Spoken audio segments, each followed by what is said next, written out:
Greetings, dear subscribers and casual listeners of my channel. 6 months ago, we looked into how much Hermione from the movies differs from her book counterpart. But what about Harry Potter himself? Could it be that even the very personality of the main character was seriously altered, changing the way we perceive the chosen one? Today we'll compare both versions and decide just how far apart they really are. Enjoy watching. Number 1. The main hero. Harry Potter is the center of the entire story. The plot revolves around him, and one would logically expect him to actively influence events. Yet in the movies, it often feels as though he's merely watching while everything resolves itself. The letter scene illustrates this perfectly. In the book, Harry desperately tries to get hold of an envelope. He argues with Dudley and Uncle Vernon, eavesdrops on conversations, even prepares to run out to the postman.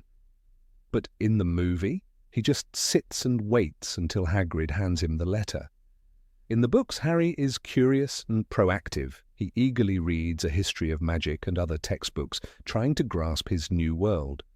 In the adaptation, however, it looks as if magic barely interests him as he indifferently tosses books into his trunk.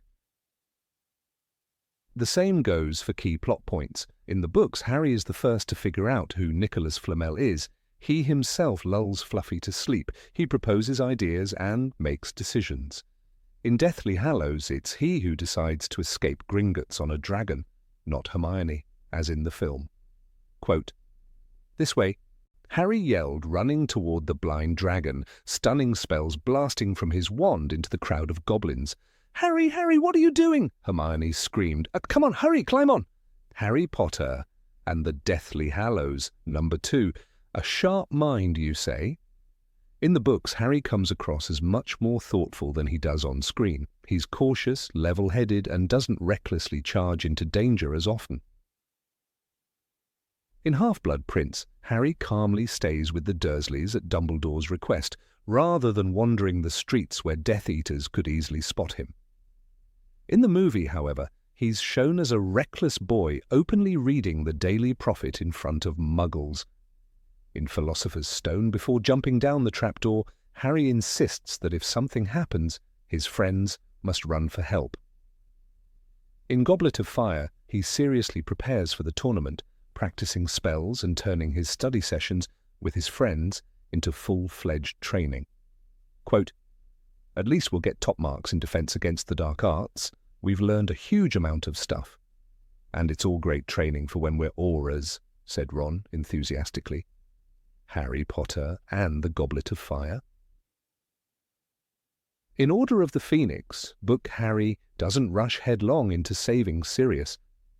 He first tries to check whether his godfather is truly at home. He acts with reason, not blindly. In the movie, however, he walks straight into the trap, as if he doesn't understand the danger. Even with Felix Felicis, he's smarter. In the book, he drinks only part of it, and shares the rest with his friends so they'll have a better chance of surviving the battle. In the film, he carelessly gulps down the entire vial. Number 3, a true Gryffindor. In both the books and the films, Harry is a hero willing to risk himself for his friends, but there's one episode where the filmmakers completely undermined his essence. That's the death of Dumbledore. In the movie, Harry just stands and watches as his mentor is killed. He trusts Snape, despite having spent his whole life suspecting the worst of him. Such inaction is utterly unlike Harry.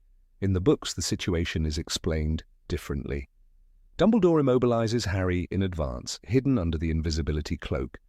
Potter couldn't interfere even if he wanted to. This makes far more sense because the real Harry would never have stood idly by watching someone he loved die. Number 4, emotions. Book. Harry and movie Harry experience emotions very differently. In the books, he's far more impulsive and expressive. After Sirius's death, Harry storms into Dumbledore's office, shouting, smashing things, desperate to escape. In the movie, he merely has a quiet, sad conversation with the headmaster, showing none of the raw grief that defines him. Quote, "It's not true," Harry yelled, his voice cracking as though it had been stretched to breaking point. "Let me out!" he bellowed, shaking with rage. Harry Potter and the Order of the Phoenix. Even his first kiss with Ginny plays out differently. In the book, Harry kisses her himself, forgetting everything else, in front of the whole common room. In the film, the scene is staged so that Ginny takes the initiative, while Harry, once again, simply stands passively by. Number 5. Silence is golden. Finally, one of the most striking differences lies in how Harry behaves in dialogue. In the movies, he often stays silent, simply staring. In the books, however, Harry is witty and sharp-tongued, rarely leaving an insult unanswered. Arguments with Dudley, jabs at the Dursleys, sarcastic quips at Malfoy, even cheeky replies to Snape, all of these moments make him vivid and real. In the movies, Radcliffe more often plays him as a quiet onlooker. Quote, "I don't know," said Harry, "but I'm sure Hermione does. Why don't you ask her?" Harry Potter and the Philosopher's Stone.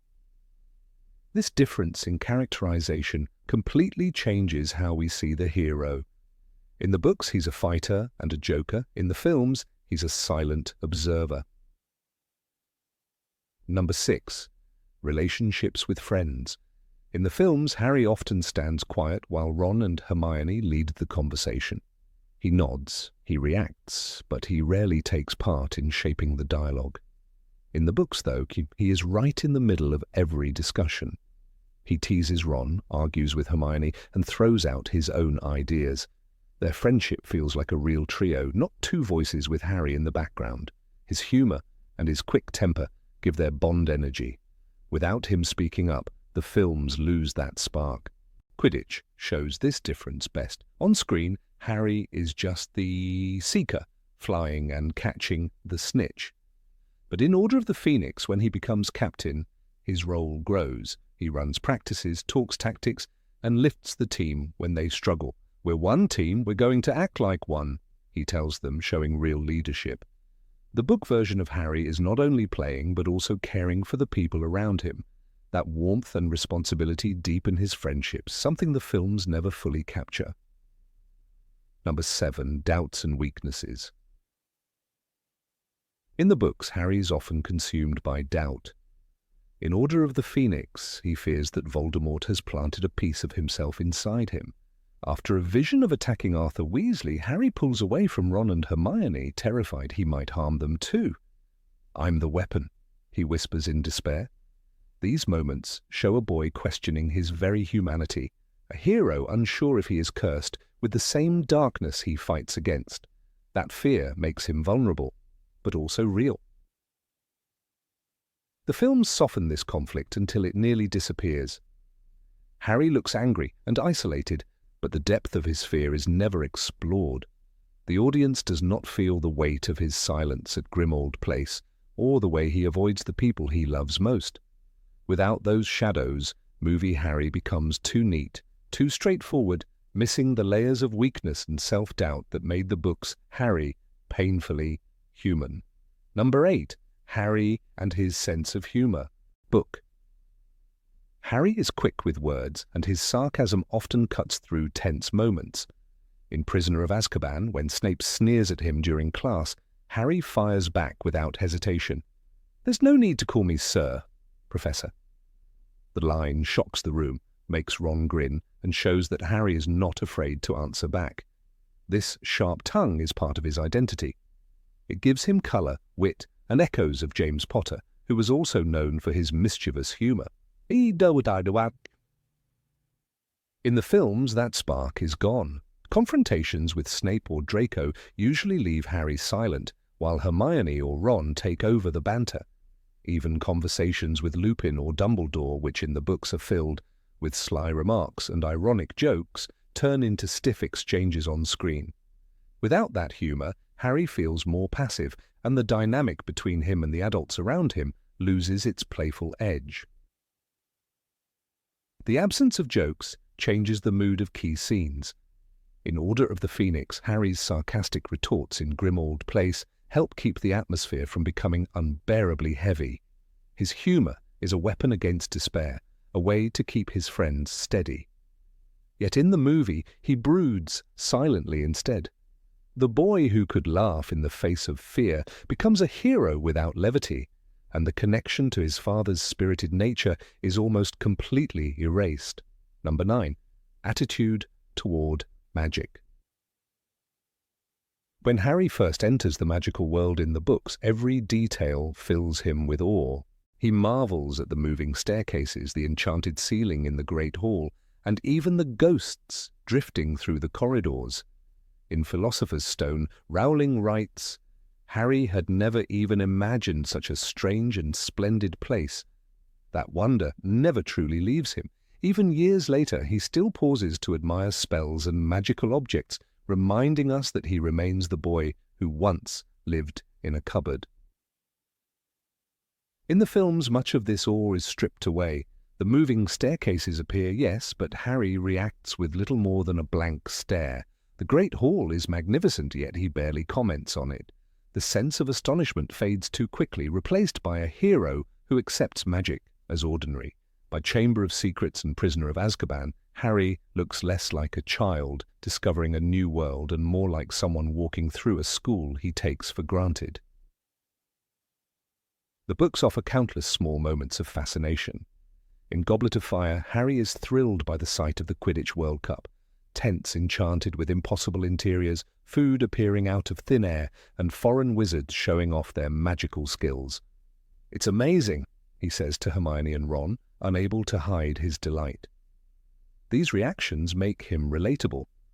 Any reader stepping into a world of wands and flying broomsticks would feel the same. The films, however, choose speed over wonder. They show the events but rarely linger on Harry's joy. Magic becomes a tool, not a source of happiness.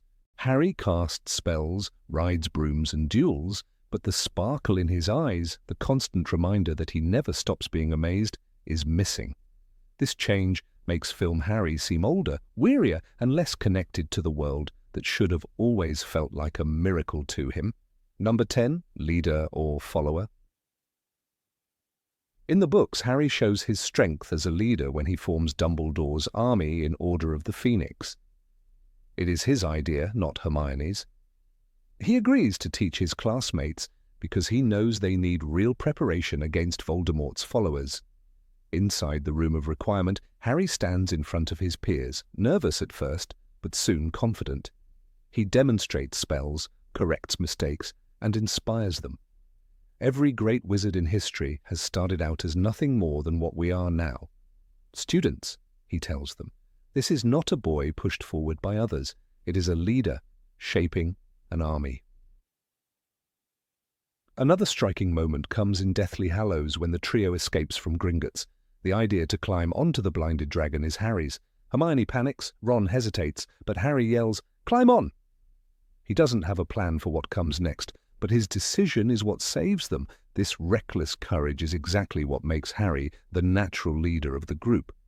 In the film, though, the moment is shifted. Hermione proposes the dragon escape, and Harry simply follows along. The power of his impulsive leadership disappears. Harry's role as a leader is also visible in smaller, quieter choices. In Goblet of Fire, he insists on saving not only Ron, but also Gabrielle Delacour during the second task. He refuses to abandon someone in danger, even if it costs him points. Dumbledore later praises him, extraordinary moral fibre. That decision was his alone, proof that he leads not just with boldness, but with compassion. On screen, this detail is softened, and the emotional weight of his choice is barely felt. By trimming or shifting these moments, the films make Harry appear less decisive. Hermione becomes the strategist, Ron the loyal friend, and Harry the chosen one caught in destiny's tide. But in the books, his leadership is undeniable. He acts, he chooses, and others follow. That difference changes how we see him, not as a boy carried by prophecy, but as a young man who again and again takes responsibility when no one else dares. Number 11. Harry and studies. On screen, Harry often looks passive in the classroom. He stares at teachers, copies notes, and rarely shows much initiative. This silence gives the impression that he is uninterested in learning. Viewers might even think he is one of the weakest students at Hogwarts, someone who survives more through luck than effort. The films, in their rush to show action, lose the quieter truth about Harry's growth as a wizard. In the books, Harry is not a genius like Hermione, but he works hard where it matters. Defense against the dark arts is his strongest subject. In Prisoner of Azkaban under Professor Lupin, Harry pushes himself to master the Patronus charm, practicing until he can produce a stag of shimmering silver. Lupin's words guide him. You think of your happiest memory. You focus with all your might and say the words expecto patronum. This was no lazy student.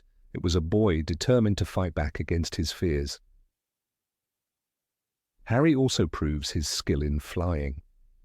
From the very first lesson with Madam Hooch, when he catches Neville's Remembrall with ease, it is clear that he has a natural gift. In Philosopher's Stone, McGonagall sees him swoop down and exclaims with excitement, immediately making him the youngest Seeker in a century. These are moments that highlight his talent, but in the films they pass quickly, almost as background detail, stripping away the sense of achievement. Even potions, a subject he struggles with, becomes a field where he excels when given the right tools. In Half-Blood Prince, Harry uses the annotated book of the Half-Blood Prince, brewing perfect drafts that amaze Professor Slughorn. "Excellent, excellent, Harry," Slughorn thundered. "Good lad." For once, Harry outshines even Hermione in class. This shows that he is not careless, nor incompetent. In the books, Harry learns, adapts, and improves. In the films, that nuance is lost, leaving behind a hero who looks more like a bystander than a student growing into a powerful wizard. Number 12. Harry and Slytherin. The Sorting Hat's hesitation was one of the most important moments in Harry's story. In the first book, the Hat whispers temptations into his mind, telling him that he has plenty of courage, but that his real talent might belong in Slytherin. It even insists, "You could be great, you know, it's all here in your head, and Slytherin will help you on the way to greatness." That single conversation haunts Harry for years. He chooses Gryffindor, but the seed of doubt is planted. Was he truly meant for another path, one that belonged to Voldemort's house? These doubts return again and again in the books. When Harry learns he is a Parselmouth, able to speak to snakes, the whispers grow louder. In Chamber of Secrets, after he talks to the boa constrictor in front of Dudley and the Dursleys, he is unsettled. Later, when he stops the snake in the dueling club from attacking Justin Finch Fletchley, the entire school looks at him in fear. Even Ron admits, hearing voices no one else can hear isn't a good sign, even in the wizarding world. Harry feels the weight of Slytherin's shadow more heavily than ever. The films only touch this conflict briefly. We see the Sorting Hat scene, but then the idea fades. On screen, the Slytherin connection looks like a simple rivalry between houses. Draco Malfoy becomes the symbol of Slytherin, and Harry simply opposes him. What the movies don't capture is the psychological tension that drives Harry. In the books, his fear is not about Malfoy or even Snape. It's about himself. Could he really carry the same darkness as Voldemort? By the time Dumbledore explains in Chamber of Secrets that Harry's ability to speak Parseltongue came from the piece of Voldemort's soul within him, readers understand the depth of this struggle. Harry's anxiety was not about house pride, but about identity. Was he chosen, or was he cursed? The films show us the rivalry of red and green ties, but the books show us a boy who wonders if the enemy he fears most might already be inside him. Number 13. The role of prophecy. In the films, the prophecy about Harry Potter is introduced quickly and almost without weight, reduced to a mere explanation of why Voldemort hunts the boy. We hear a single, simplified line, and the matter is settled. Harry is the chosen one. The cinematic lens treats it as a piece of information, something to move the story forward and explain why these two figures are bound. Yet in the books, J.K. Rowling uses the prophecy as a constant source of tension, reflection, and inner conflict. It is not a quick piece of exposition, but a burden that Harry carries through his teenage years. The difference is striking. In the novels, the prophecy is alive, haunting, and layered, while on screen it is a shadow, stripped of its philosophical weight. The prophecy itself, spoken by Sybil Trelawney in Dumbledore's office years before Harry's birth, is chilling in its phrasing. The one with the power to vanquish the Dark Lord approaches, born to those who have thrice defied him, born as the seventh month dies. In the book Order of the Phoenix, Harry hears it directly from Dumbledore's pensive memory, and later reads it, word by word, carved into his mind. What makes this so powerful in the text is that Rowling does not let the prophecy stand alone. She allows Harry to wrestle with its meaning, to question whether his life has any freedom left, or whether he has been condemned by words uttered before his first breath. This inner torment is absent from the films, where Harry seems to accept the label of the Chosen One almost without resistance. The struggle becomes particularly sharp when Harry learns that Neville Longbottom could have been the subject of the prophecy as well. Voldemort's choice to attack Harry instead of Neville is what sealed the boy's fate. This detail, vividly explained in Order of the Phoenix, injects a terrifying randomness into Harry's destiny.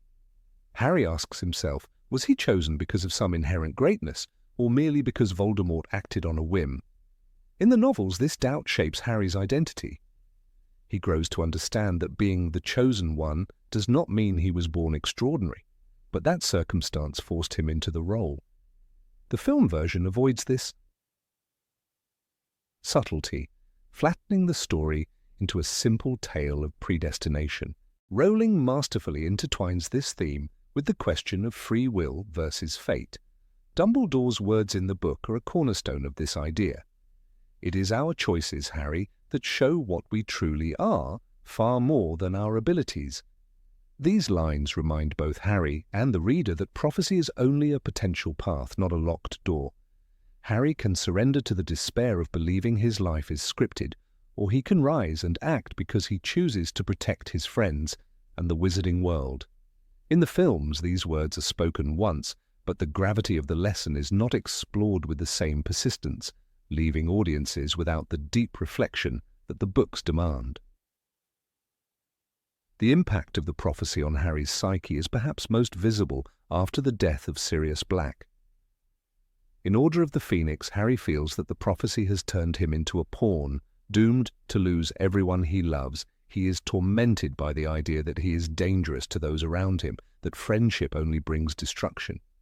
Rowling paints these emotions with painful clarity, allowing us to see a teenager grappling with unbearable guilt.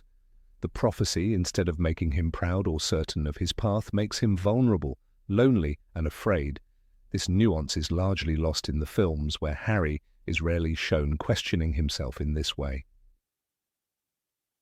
The narrative brilliance of the books lies in how Rowling refuses to let the prophecy define Harry completely. When Dumbledore finally reveals its full contents, Harry reacts not with relief, but with anger.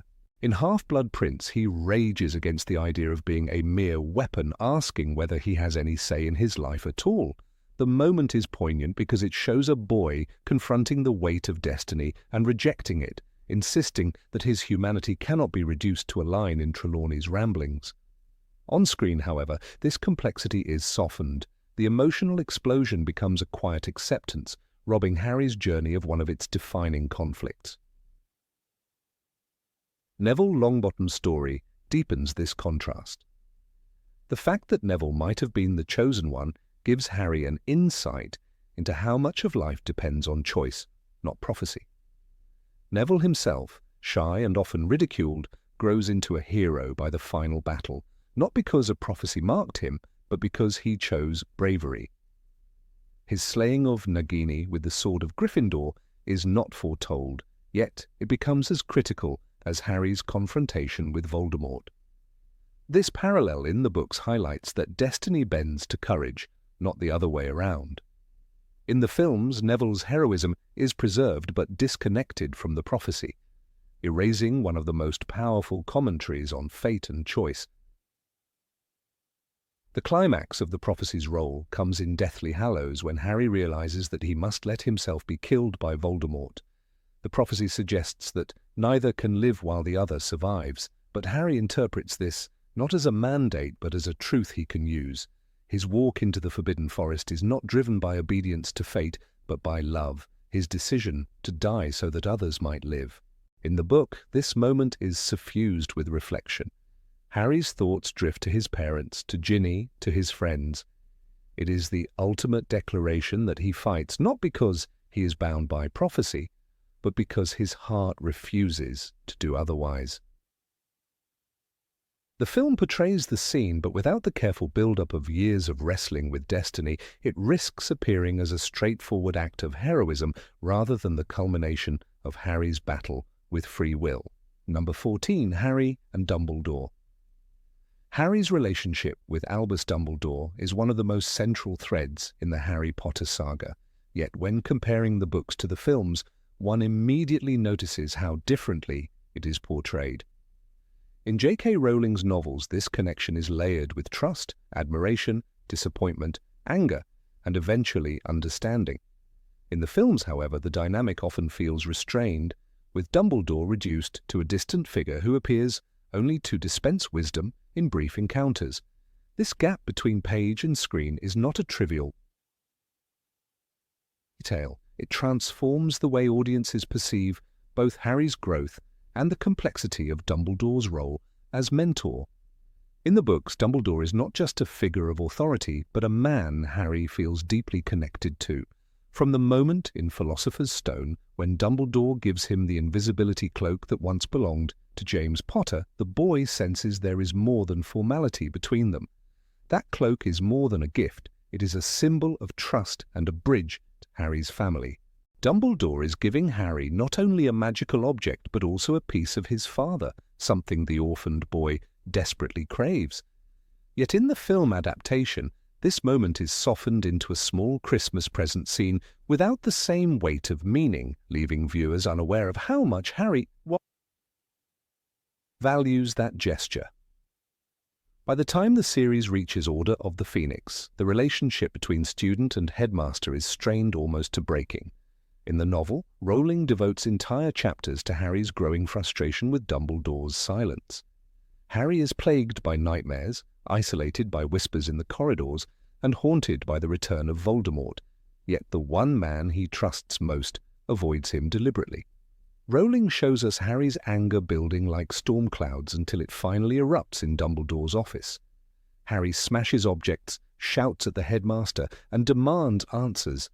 "You don't care," he cries, his voice raw with grief after Sirius's death. This scene is explosive because it shows Harry as a teenager overwhelmed by emotions, and Dumbledore as a flawed mentor, making painful choices to protect him. The film adaptation, however, largely skips this powerful confrontation. The emotional weight of Harry's anger is reduced to small exchanges and lowered voices. Instead of Harry's cathartic release of pain in the headmaster's office, the audience sees him brooding silently or sharing his frustrations with friends. This choice strips away the raw humanity of their bond. The conflict in the book forces Dumbledore to admit his mistakes, telling Harry that his silence was an error caused by love and fear. Without this confession, the film fails to show the honesty and vulnerability that define Dumbledore's character. Rowling's Dumbledore is far from a perfect mentor. In Half-Blood Prince, we see him guiding Harry through memories, preparing him for the final battle, and yet still holding back crucial information. Harry respects him, but questions his decisions. After witnessing the horrors of Voldemort's childhood through the pensive, Harry asks why he must see such painful truths. Dumbledore insists it is necessary not only to defeat Voldemort, but to understand him. This insistence on knowledge, even when painful, forms the foundation of their bond. The films, however, transform these lessons into a series of quick montages, often eliminating the nuance of Harry's doubts and Dumbledore's explanations. The intensity of Harry's emotions toward Dumbledore after the death of Sirius is particularly striking in the book.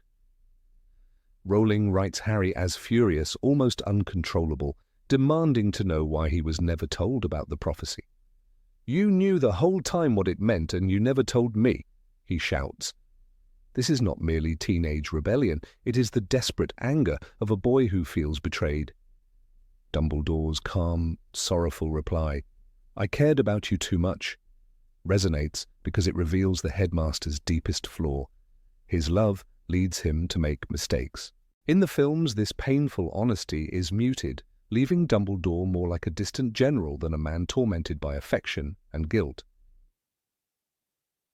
The choice of Michael Gambon's portrayal of Dumbledore adds another layer to this difference. His version is often abrupt, impatient, and stern. For instance, in Goblet of Fire, the film shows him grabbing Harry and demanding to know whether he put his name in the goblet, a sharp contrast to the book, where Rowling writes, "Did you put your name into the Goblet of Fire, Harry?" Dumbledore asked calmly. This difference in tone changes everything about how we see him. On the page, he is steady and wise, maintaining composure even in crises. On screen, his volatility undercuts the trust Harry is supposed to feel. Another overlooked detail is the way Harry grieves Dumbledore's death. In the book, Half-Blood Prince, Harry is devastated, not only because the headmaster is gone, but because he feels abandoned again. Rowling describes him standing over the body, realizing the man who guided him is no longer there. This moment forces Harry to mature instantly.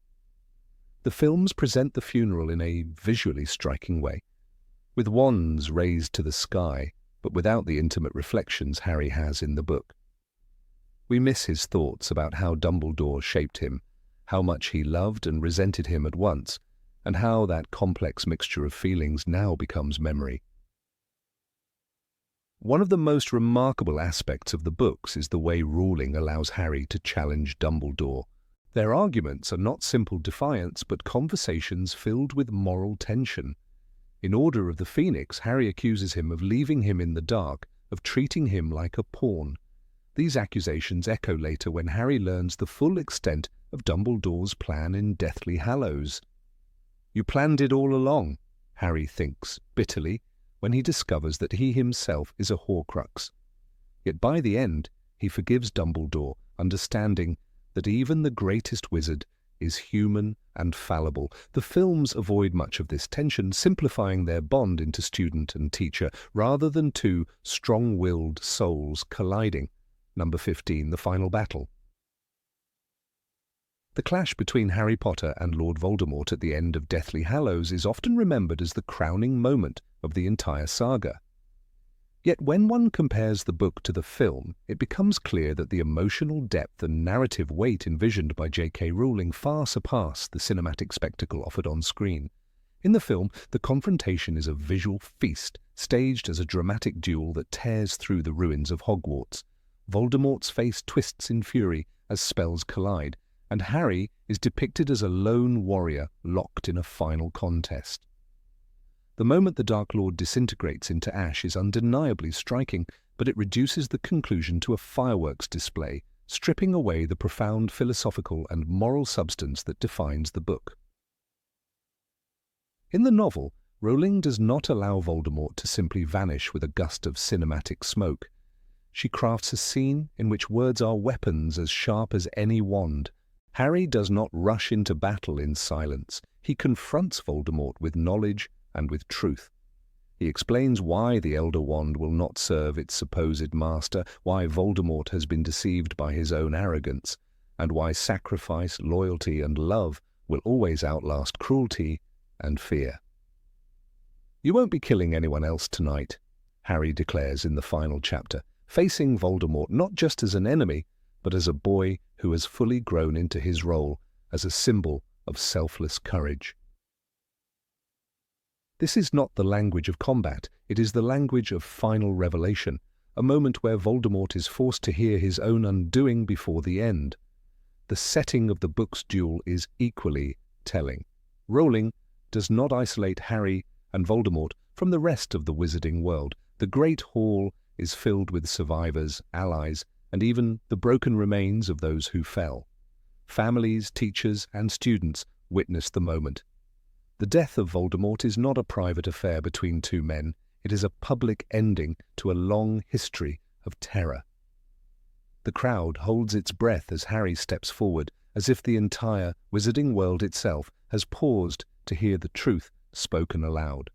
By doing so, Rowling roots the victory in community rather than individual glory. The films, however, move the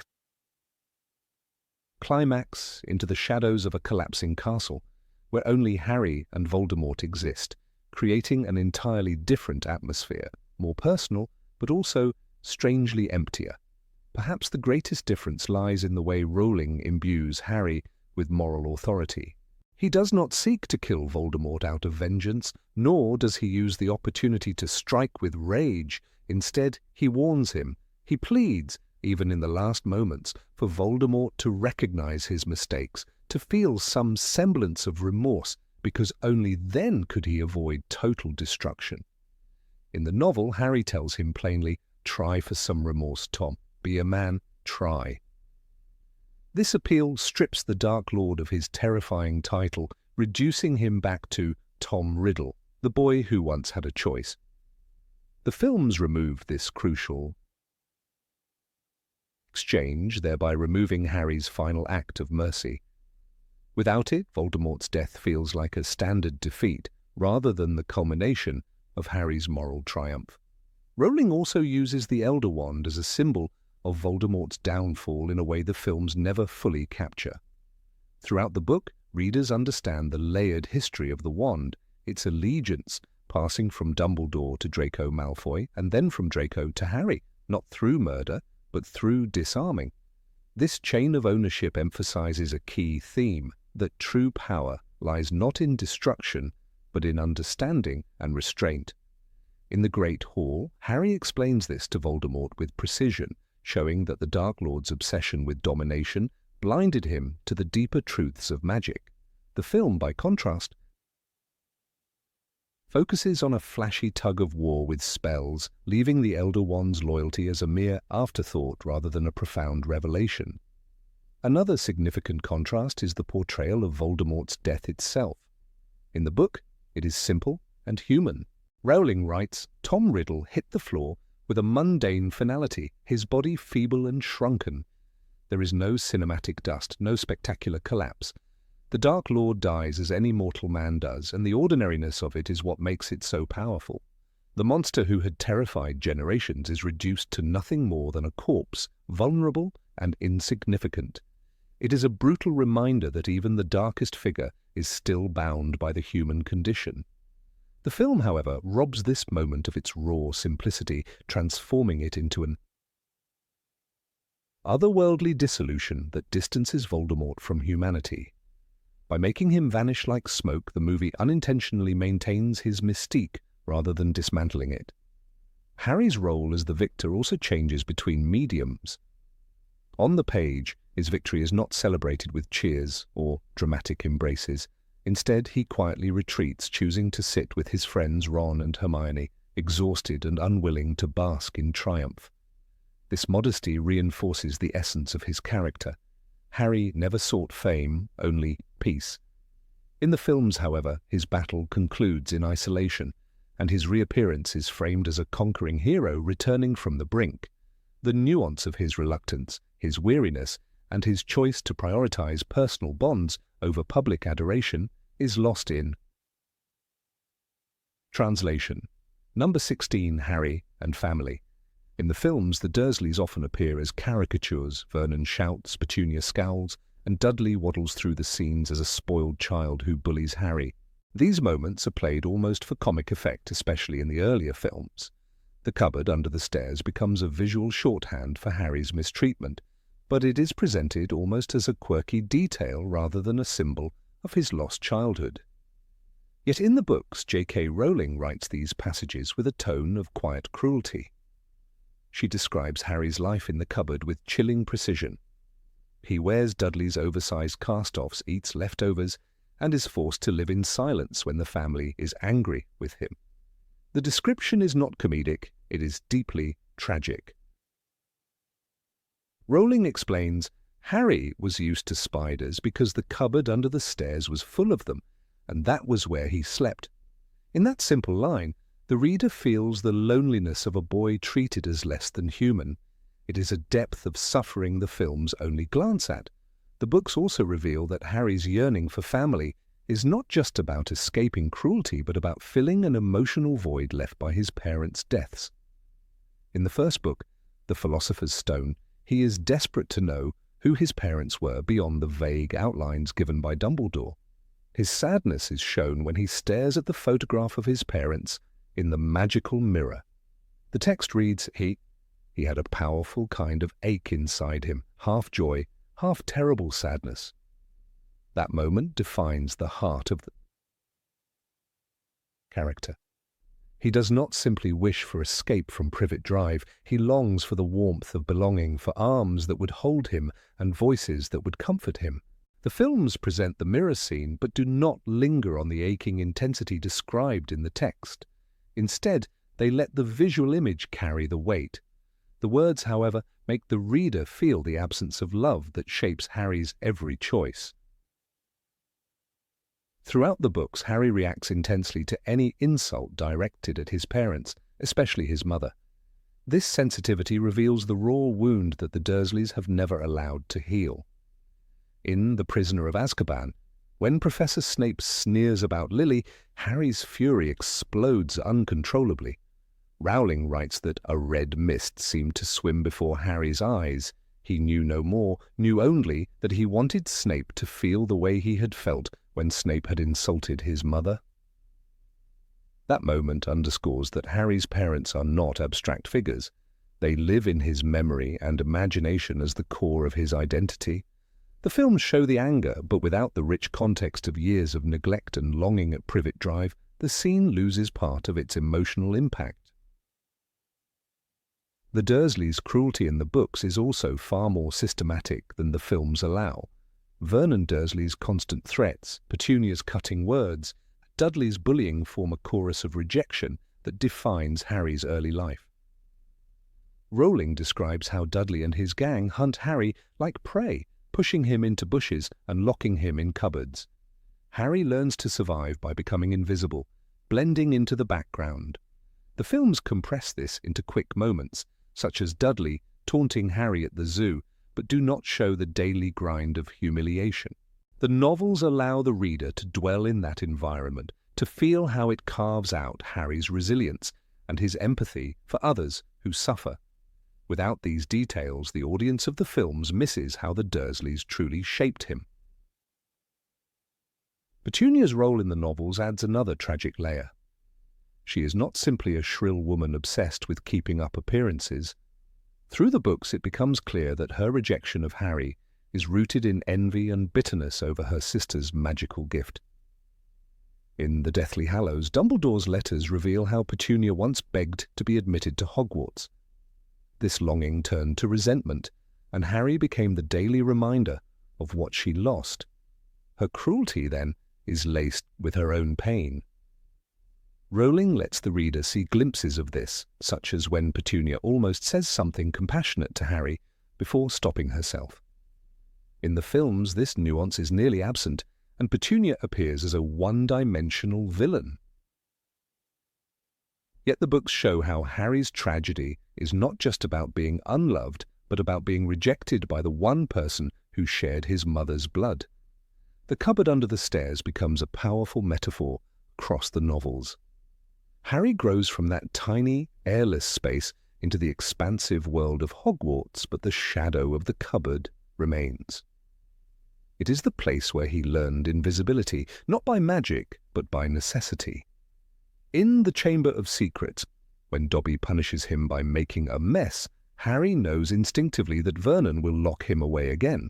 This cycle of punishment illustrates how the Dursleys did not simply neglect him, they actively sought to erase him. In contrast, the films use the cupboard as a humorous image, quickly abandoned after the first story. The loss is profound because in the text, the cupboard is not a joke. It is the architecture of trauma.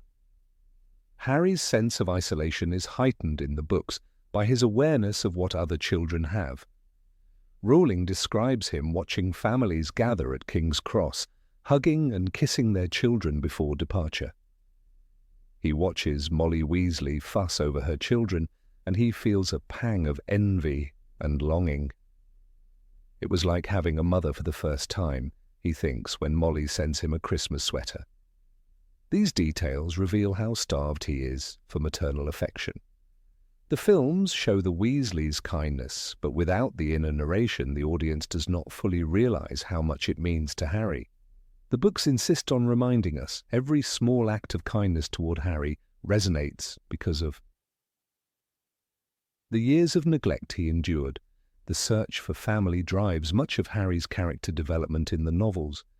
When Sirius Black appears in The Prisoner of Azkaban, Harry's joy is not just about discovering his father's friend, it is about the possibility of having a home. He whispers, "Are you insane? Of course I want to leave the Dursleys. Have you got a house? When can I move in?" That raw desperation is heartbreaking. The films capture the excitement, but skim past the hunger in Harry's voice, the hunger that has been cultivated since infancy. Rowling uses Sirius to embody hope, only to take him away, deepening the tragedy.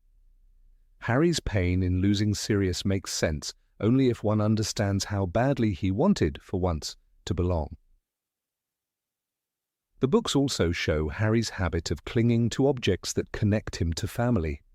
His photo album, given by Hagrid, becomes a treasure. He studies it late at night, memorizing his parents' faces, seeking comfort in frozen smiles.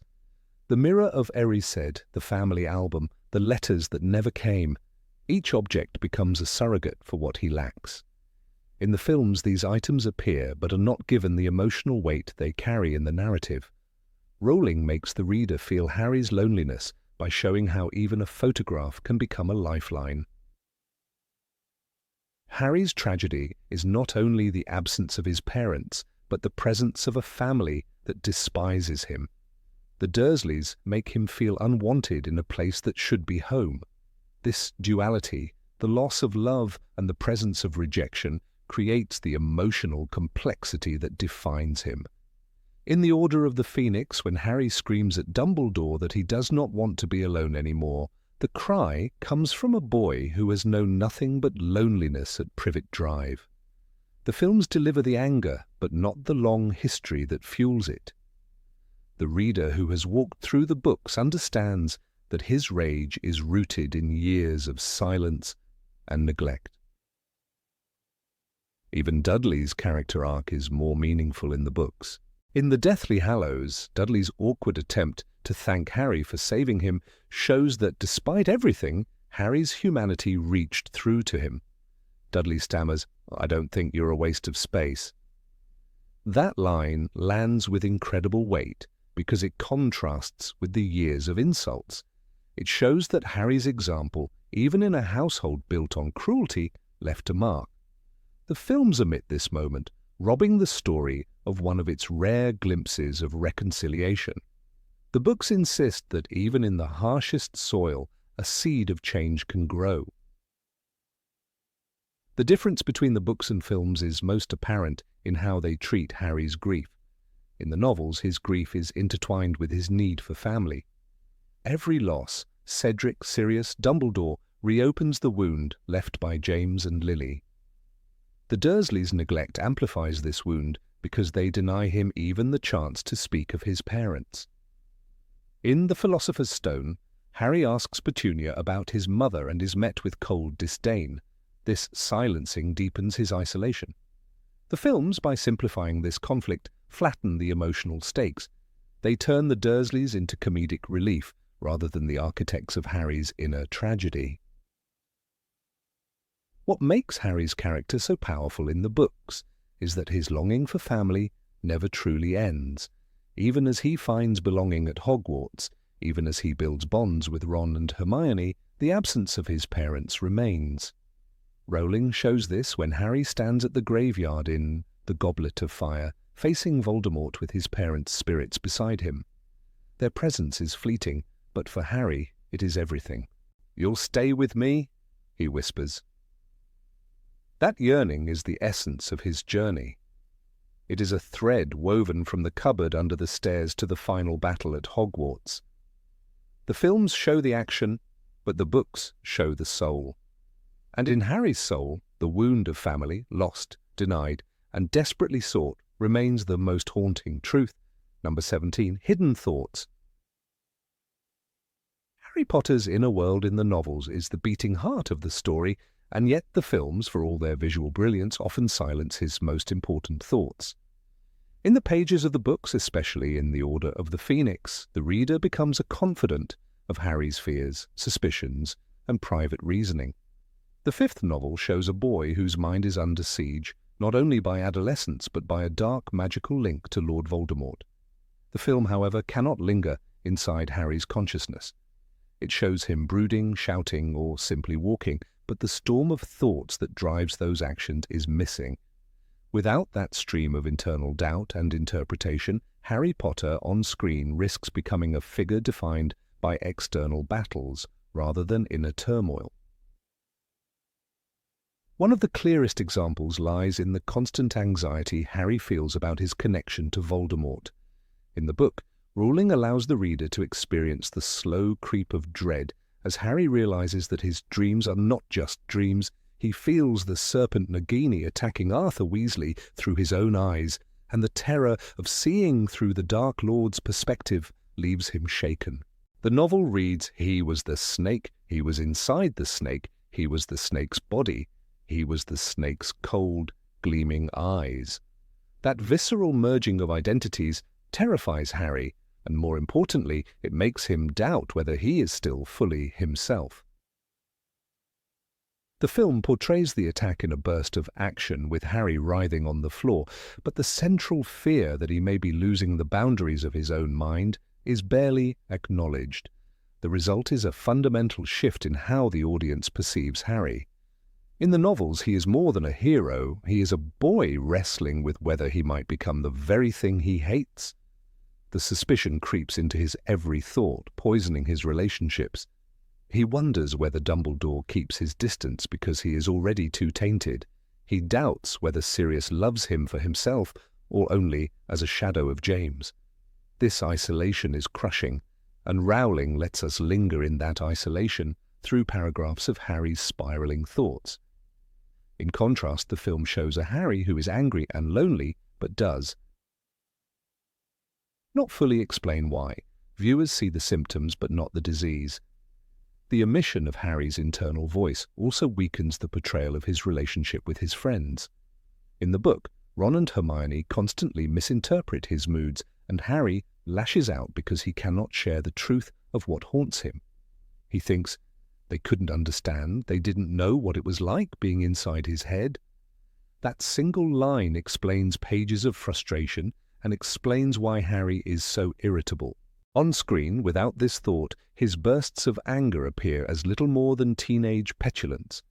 The nuance, the fear of his own mind being corrupted, is flattened into visible temper. A striking moment occurs when Harry tries to convince himself he is not possessed after the attack on Arthur Weasley. In the book, he describes a coldness inside him, an alien presence that makes him recoil from himself. He fears touching others, terrified that he might harm them. This internal battle builds to the heartbreaking scene where he considers leaving Grimmauld Place altogether. The novel shows us his panic. What if he was becoming the weapon Voldemort was so keen to find? It is a thought that gnaws at him. In the film, Harry simply says he feels angry all the time. The grandeur of that psychological terror, the thought that his very identity might dissolve into Voldemort's will, never finds its place. Rowling's Harry is a detective of his own mind. He scrutinizes every dream, every flicker of emotion, trying to decide what belongs to him and what belongs to Voldemort. This detective work shapes the plot. Without it, the connection to the prophecy feels less urgent. The film presents the prophecy as a final revelation, a twist at the end. But in the book, Harry has been circling the truth all along, interpreting the strange invasions into his mind as hints that he is tied to Voldemort in a fatal way. The loss of that investigative tension means that when the prophecy is revealed, it lands with less weight, because the audience has not lived through the same months of suspicion and dread that Harry has. Even smaller details highlight how the absence of internal narration shifts the tone.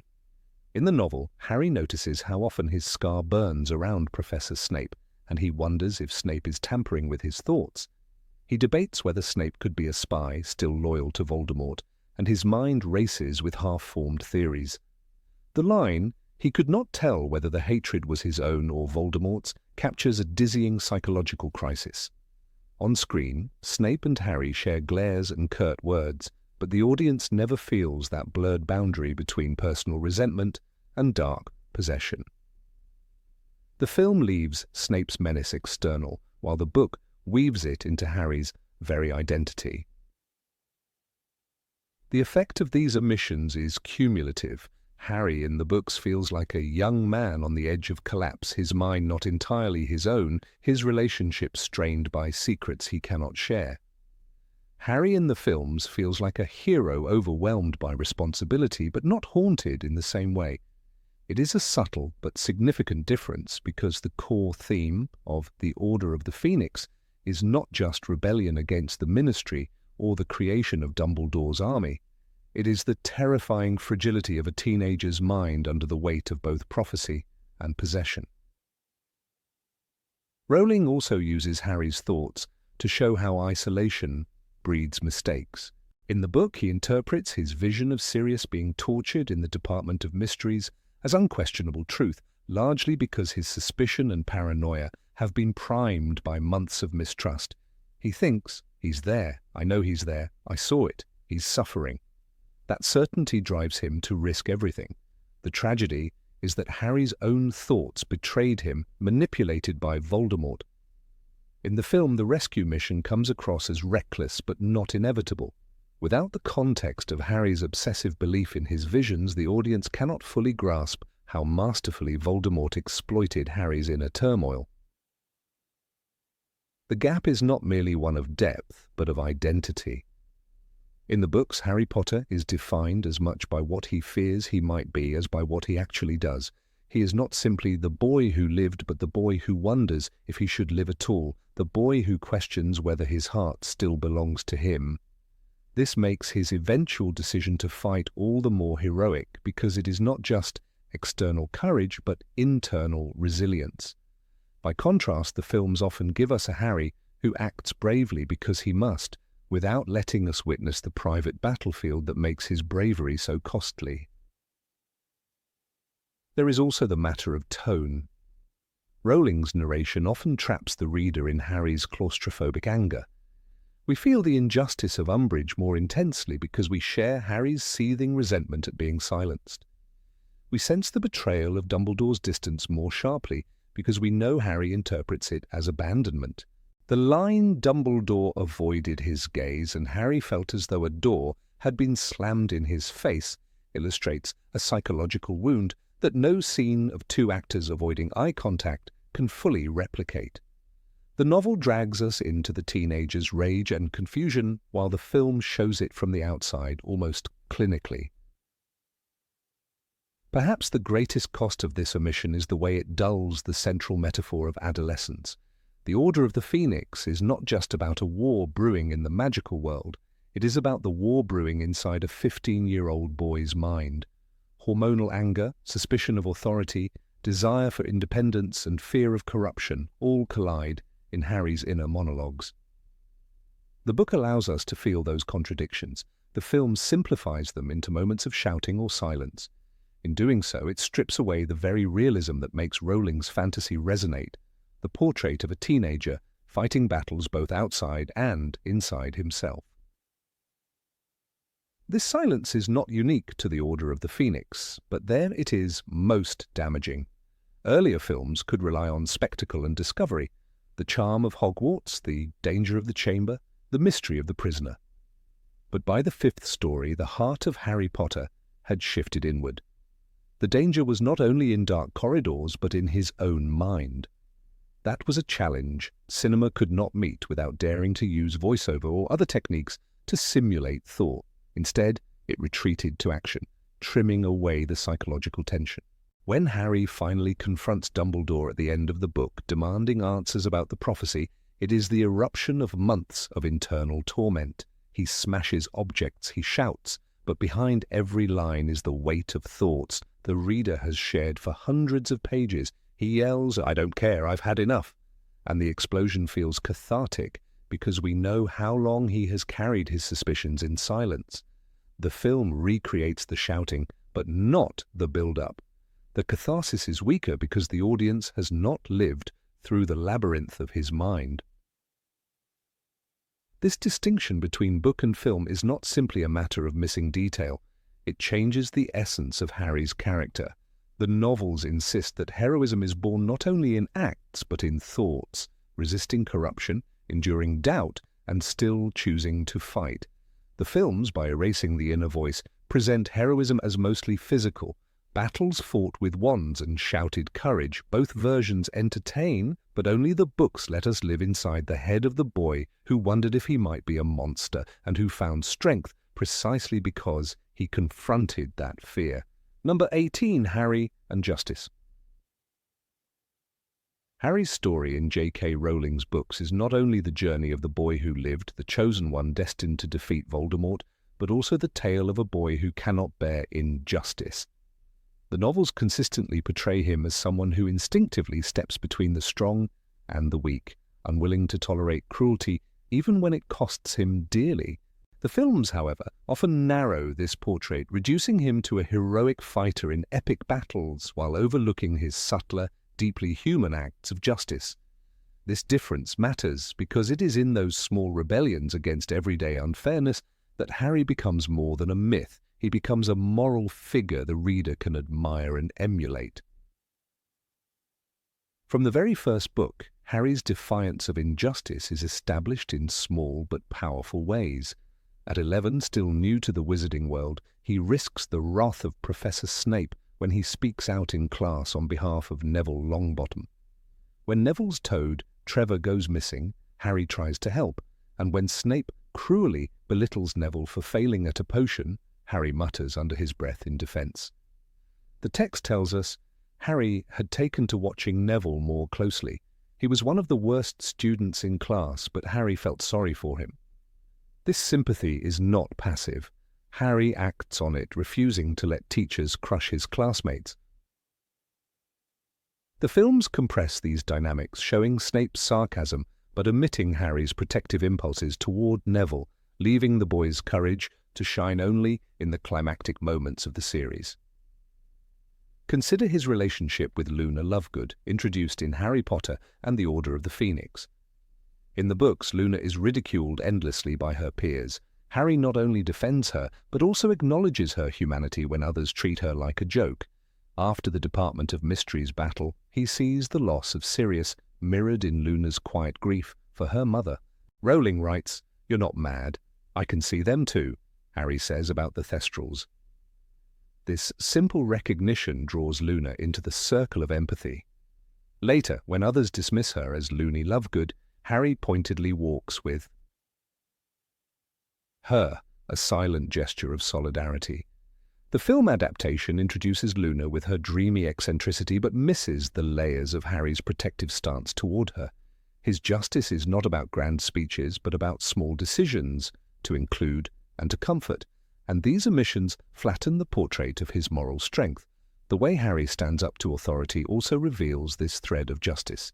In Chamber of Secrets, when Dobby tries to warn him not to return to Hogwarts, Harry refuses to let the house elf's suffering be ignored.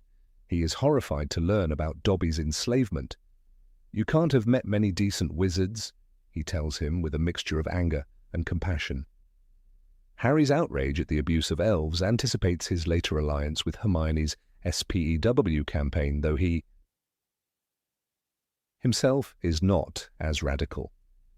In the films, Dobby is presented largely as comic relief until his dramatic death in Deathly Hallows. The gradual build-up of Harry's indignation about the way magical society treats the powerless is stripped away, leaving audiences with a sudden, almost isolated tragedy rather than a thread of moral growth. The Triwizard Tournament in Goblet of Fire offers another clear divergence. In the novel, Harry saves not only Ron, but also Fleur Delacour's little sister Gabrielle during the second task, even though he is only required to rescue one hostage. The judges deduct points for his moral fibre, suggesting he has gone beyond the rules to act fairly. Rowling writes, most of the judges agreed that Harry had shown moral fibre, and so he was awarded 45 points. This choice highlights his refusal to prioritize competition over compassion. The film presents the rescue as a tense underwater battle, but barely underlines Harry's decision to save Gabrielle at personal cost. Justice, in this moment, is his refusal to play by rules that devalue human life. Stripped from the cinematic lens, it becomes another action sequence rather than a lesson in ethics. One of the most striking examples of Harry's sense of justice comes in Order of the Phoenix, when Professor Umbridge terrorizes the students. The novel painstakingly shows Harry's resistance not just in open defiance, but in teaching his peers defensive spells through Dumbledore's army. His lessons are infused with encouragement, especially for those like Neville, who struggles yet persists. Rowling notes Neville's disarming charm was weak, but Harry thought it was the best he'd ever managed. This moment demonstrates Harry's ability to see effort rather than result, affirming Neville's worth when others dismiss him. The film condenses these gatherings into training montages, exciting to watch but stripped of the patient moral work Harry performs. Justice here is not about dramatic duels. It is about nurturing dignity in the overlooked. Even his relationship with Draco Malfoy is framed by a sense of fairness, though complicated by rivalry. In Half-Blood Prince, when Harry suspects Draco of Death Eater activity, he warns Arthur Weasley to be cautious. Though this seems accusatory, it is not malice. Harry acts because he sees the danger Draco is in, caught in forces larger than himself. Later, when Draco lowers his wand in the bathroom confrontation, Harry uses Sectum Sempra in desperation and is horrified at the result. His guilt reveals his unwillingness to cause real harm, even to an enemy. The films show the duel and its bloody aftermath, but rush through Harry's inner turmoil. Without that layer, his relationship with Draco becomes a flat rivalry rather than a moral struggle over justice, mercy, and consequence.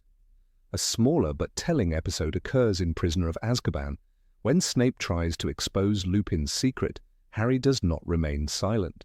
He admires Lupin, who has treated him fairly, and resents the cruelty of Snape's vendetta. Rowling writes, "He was the best defense against the dark arts teacher we've ever had," Harry blurts out in class. His defiance is risky, yet it springs from loyalty and justice. The film adaptation minimizes these tensions, focusing instead on the mystery of Sirius Black and the Time Turner sequence.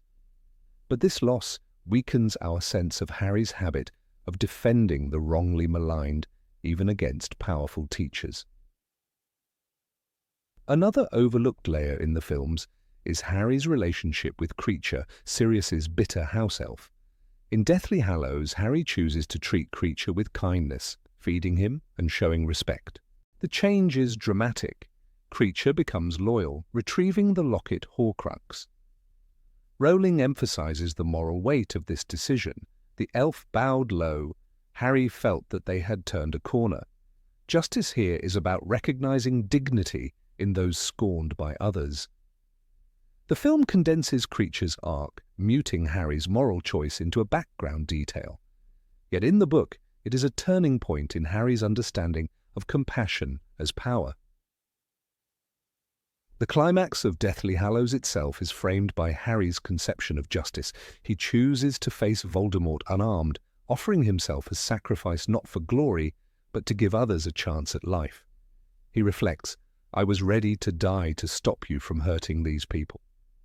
This is not just about prophecy. It is about fairness, about taking upon himself the weight others should not bear. The films capture the visual drama of his walk into the forest, but struggle to linger on the moral reflection that makes the act profound. Without those thoughts, his courage risks appearing as destiny fulfilled rather than justice embraced. Even in everyday interactions, Harry's instinct for justice defines him. In Order of the Phoenix, when Cho Chang is torn between loyalty to Harry and her friend Marietta, who betrayed the DA, Harry rages against the betrayal but later admits to himself that Cho's conflict is understandable. His recognition of her perspective shows growth from a boy who once saw the world in simple terms of friends and enemies.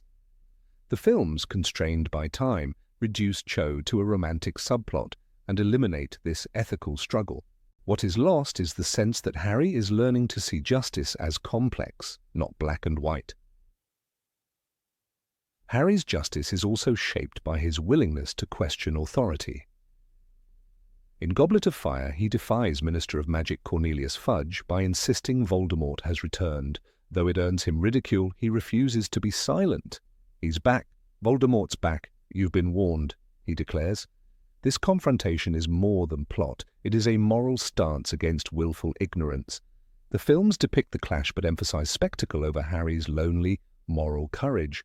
In the novels, the weight of being the voice of truth when no one believes him is palpable, deepening our respect for him. The injustice he cannot tolerate most of all is the silencing of truth. That is why he supports Hermione's campaign for the rights of house elves, even if he does not fully share her zeal. He recognizes her fight as righteous, even if society dismisses it. Rowling shows Harry wrestling with discomfort, but still, he never mocks Hermione. The films cuts PEW entirely, removing an entire subplot that fleshed out Harry's moral sympathies. This erasure leaves audiences with fewer glimpses of his quiet solidarity with causes beyond his own immediate battles. One must finally reflect on Neville Longbottom, the shy boy Harry never stopped supporting. In Philosopher's Stone, when Neville tries to stop Harry, Ron, and Hermione from sneaking out, Dumbledore praises him, saying it takes bravery to stand up to friends.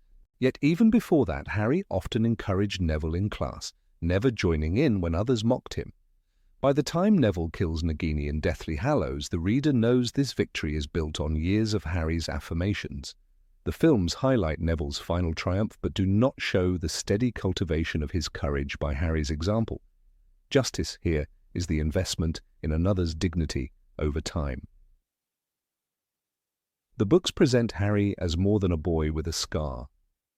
They depict him as a young man whose moral compass is set firmly against injustice, who lifts others up even when he can barely stand himself. The films, in their pursuit of cinematic momentum, often bypass these subtle but essential threads. By doing so, they offer audiences a hero of battles rather than a hero of fairness. It is in the novels that we truly see Harry not merely as the chosen one, but as the defender of those who could not otherwise be heard.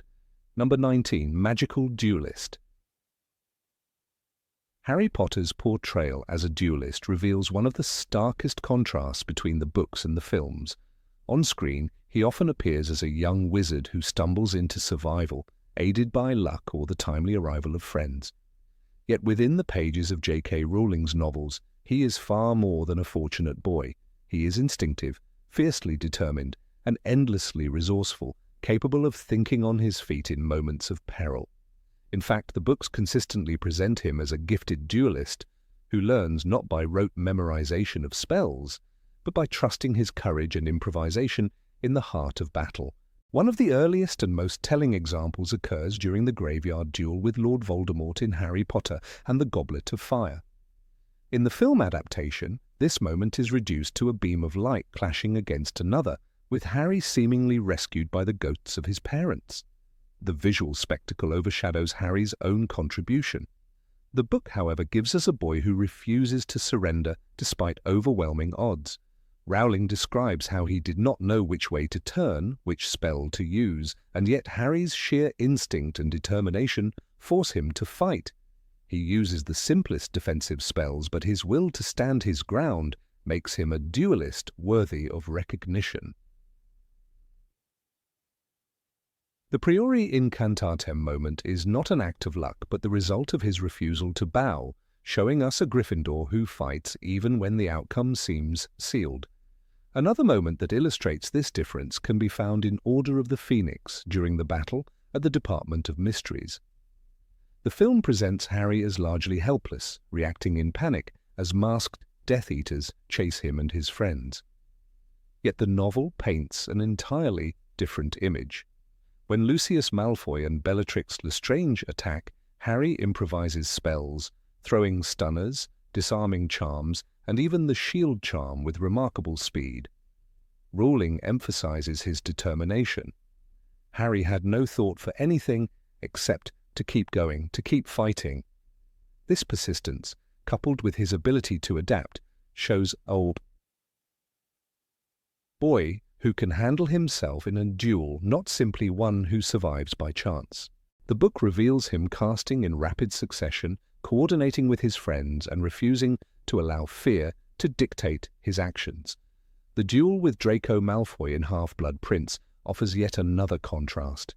In the film, the scene is truncated, focusing only on the shocking use of Sectum Sempra. But the novel builds the moment with tension, reminding the reader of Harry's constant readiness to defend himself. When Malfoy confronts him in the bathroom, Harry responds with speed, instinctively casting spells that demonstrate not just knowledge, but an ability to act under pressure. The words Rowling uses are telling. Harry reacted so fast he hardly knew what he was doing. This line defines Harry as a duelist.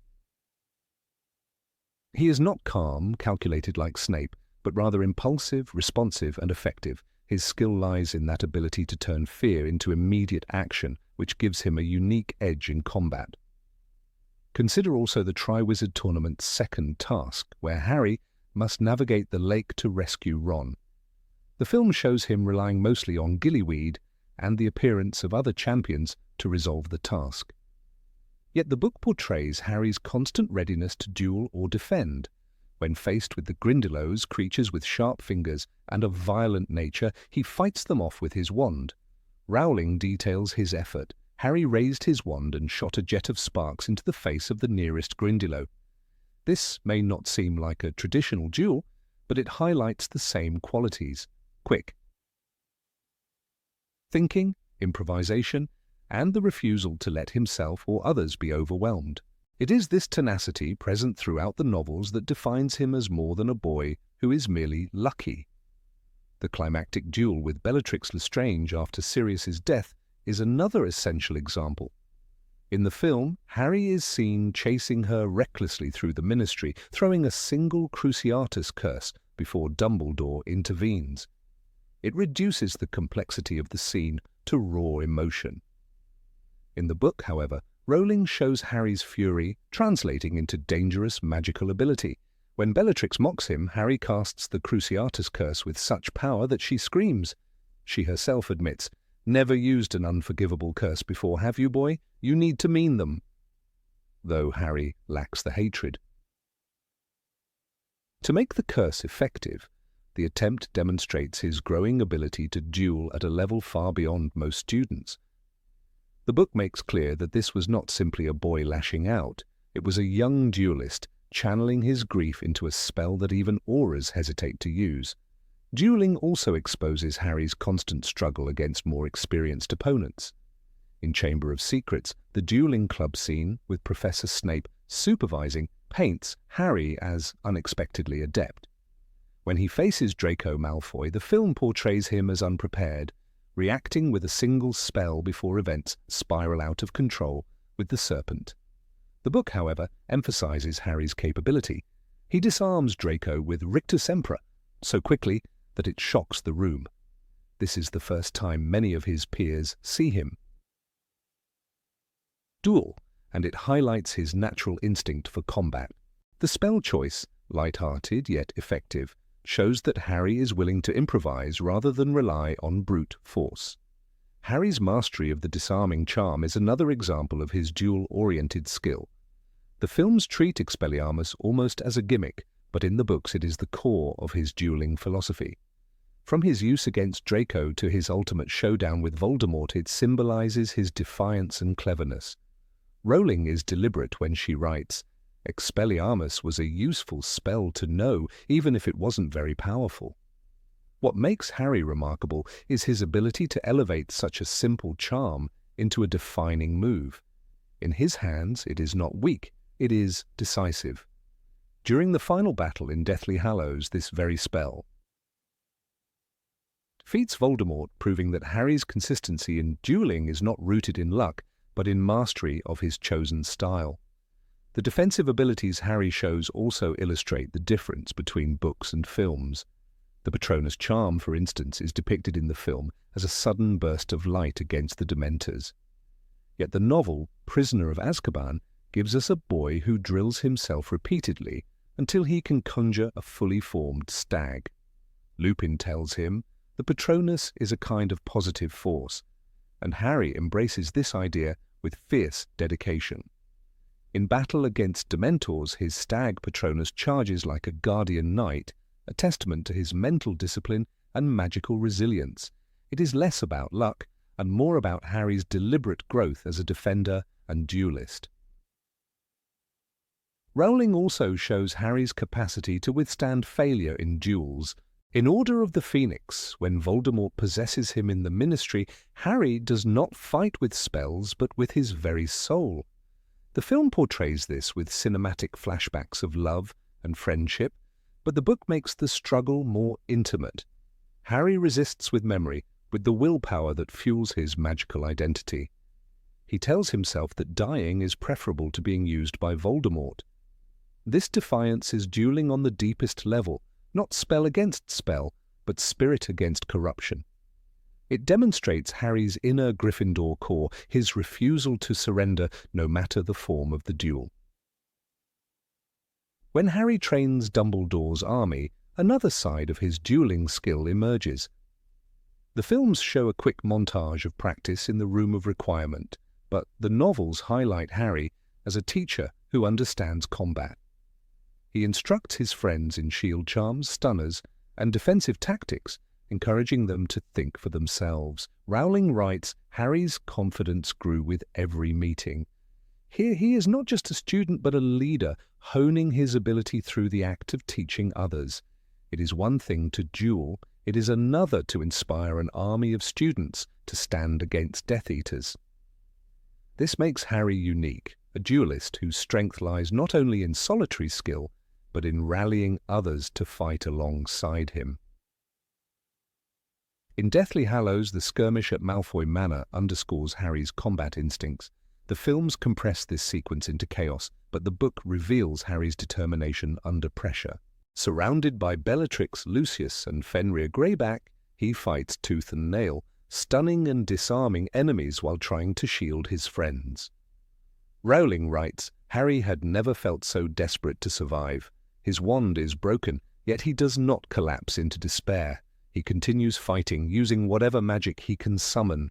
This resourcefulness underlines his strength as a duelist, someone who refuses to be powerless even in dire circumstances. The final confrontation with Voldemort is perhaps the clearest divergence between book and film. The cinematic version opts for visual drama, showing the two wizards battling through Hogwarts and culminating in Voldemort disintegrating. The book, however, insists on a proper duel in the Great Hall, witnessed by all. Harry explains Voldemort's fatal mistake with the Elder Wand, and then uses his chosen spell, Expelliarmus, to defeat him. Rowling's words carry the weight of finality. Voldemort fell backward, arms splayed, the slit pupils of the scarlet eyes rolling upward. This was not luck, not an accident, but the conclusion of Harry's growth as a duelist who consistently trusted his instincts and values. The films, in their effort to dramatize and condense, often strip away these layers of Harry's dueling prowess. They show him as reactive, sometimes helpless, when in reality the books establish him as a natural fighter who uses creativity, resilience, and courage to face superior opponents. Whether it is disarming Draco, withstanding Voldemort's possession, or holding his ground in the Department of Mysteries, Harry Potter proves time and again that he is no accidental survivor. He is a true Gryffindor duelist, defined not by the grandeur of spells, but by his unwavering determination to keep fighting until the very end. Number 20, the image of a living boy. Harry Potter in the books is never the polished, calm savior that the films so often try to mold him into. On the page, he is restless, impulsive, and deeply human. J.K. Rowling crafted him not as a flawless symbol of hope, but as a boy who frequently stumbles, who speaks out of turn, who doubts, and who lashes out when he feels cornered. This is what makes him alive in the minds of readers. When the story begins in The Philosopher's Stone, Harry is not yet the chosen one. He is a lonely, skinny boy with broken glasses and a cupboard under the stairs.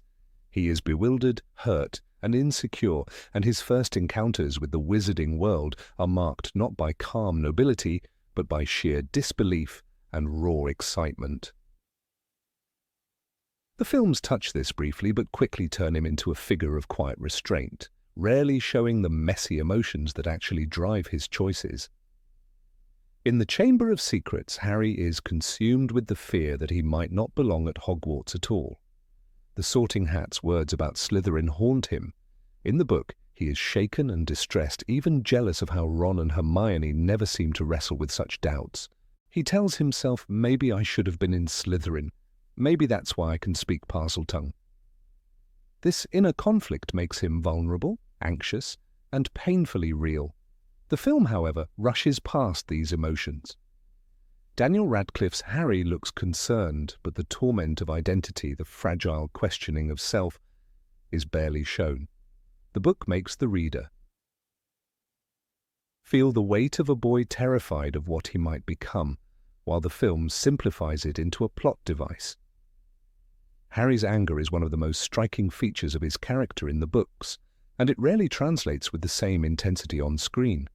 The Order of the Phoenix presents perhaps the clearest example. After Cedric Diggory's death, Harry is traumatized, isolated, and overwhelmed by the weight of prophecy and grief. He yells at Ron and Hermione, he smashes things in Dumbledore's office, and he seethes with resentment toward the wizarding world that refuses to believe Voldemort has returned. The book gives us sentences dripping with his fury. "I don't want to be human," he screams when Dumbledore tries to explain the pain of his scar. The films flatten this into short bursts of shouting, but quickly return to a more restrained tone. The raw, unpredictable boy who can no longer contain his anguish is turned into a more acceptable cinematic hero. Jealousy, too, shapes Harry's personality in ways the movies underplay. In The Goblet of Fire, when Ron accuses him of putting his name in the goblet, Harry feels betrayed. He spends weeks angry and bitter, resenting Ron's disbelief. Rowling writes how Harry avoided looking at him in the Great Hall, how he felt a pang of loneliness, even while surrounded by admirers. He thought Ron should know better than to think he had wanted this glory. This moment is vital because it reveals Harry's vulnerability. He is desperate for loyalty and validation, and when even his best friend doubts him, he suffers. In the film, the conflict is present, but it is quickly resolved, losing the depth of Harry's wounded pride and the fragility of teenage friendship. Harry's humor is another forgotten layer of his character. The books are full of his sarcastic comments, dry wit, and playful teasing. When Malfoy insults him in The Prisoner of Azkaban, Harry shoots back with lines that leave Ron and Hermione stifling laughter. Rowling allows him to laugh, to joke about Dudley's diet, to banter with his friends. This levity balances the darkness of his world. On screen, Harry is rarely funny. The humor is shifted almost entirely to Ron, leaving the protagonist as the serious center. Yet the written Harry's small jokes are what make him relatable. He is a boy who wants to laugh even when the world is collapsing. Another critical difference lies in Harry's mistakes. In The Half-Blood Prince, Harry becomes obsessed with Draco Malfoy. He spies on him, suspects him of being a Death Eater, and risks detention by trailing him through the castle. Hermione and Ron think he is exaggerating, and even the reader begins to question whether Harry is paranoid. His certainty pushes him into reckless decisions like using the Sectum Sempra curse without understanding its power. The book makes clear how flawed and impulsive he is, willing to act on instinct rather than reason. In the film, these flaws are softened. The surveillance of Draco becomes a subplot rather than an obsession, and the consequences of his rashness lose the same impact. The books also present Harry as someone who cries. He cries for Cedric, he cries for Sirius, he cries when Dumbledore dies. Rowling does not strip away his tears, she embraces them. Harry's grief is messy and unashamed, a sign of love and humanity rather than weakness. In The Goblet of Fire, when Cedric's body is returned to the crowd, Harry clings to it, sobbing, barely able to speak. The film cuts the moment short, focusing instead on the spectacle of Voldemort's return. The emotional devastation of a boy broken by death is trimmed to make room for visual drama. In doing so, the films rob the audience of Harry's most human reactions. Even Harry's relationship with Hermione and Ron shifts between page and screen. In the books, he argues with them constantly. He doubts their advice, gets frustrated at their disapproval, and sulks when he feels misunderstood. These arguments are not signs of weak friendship, but of genuine teenage bonds.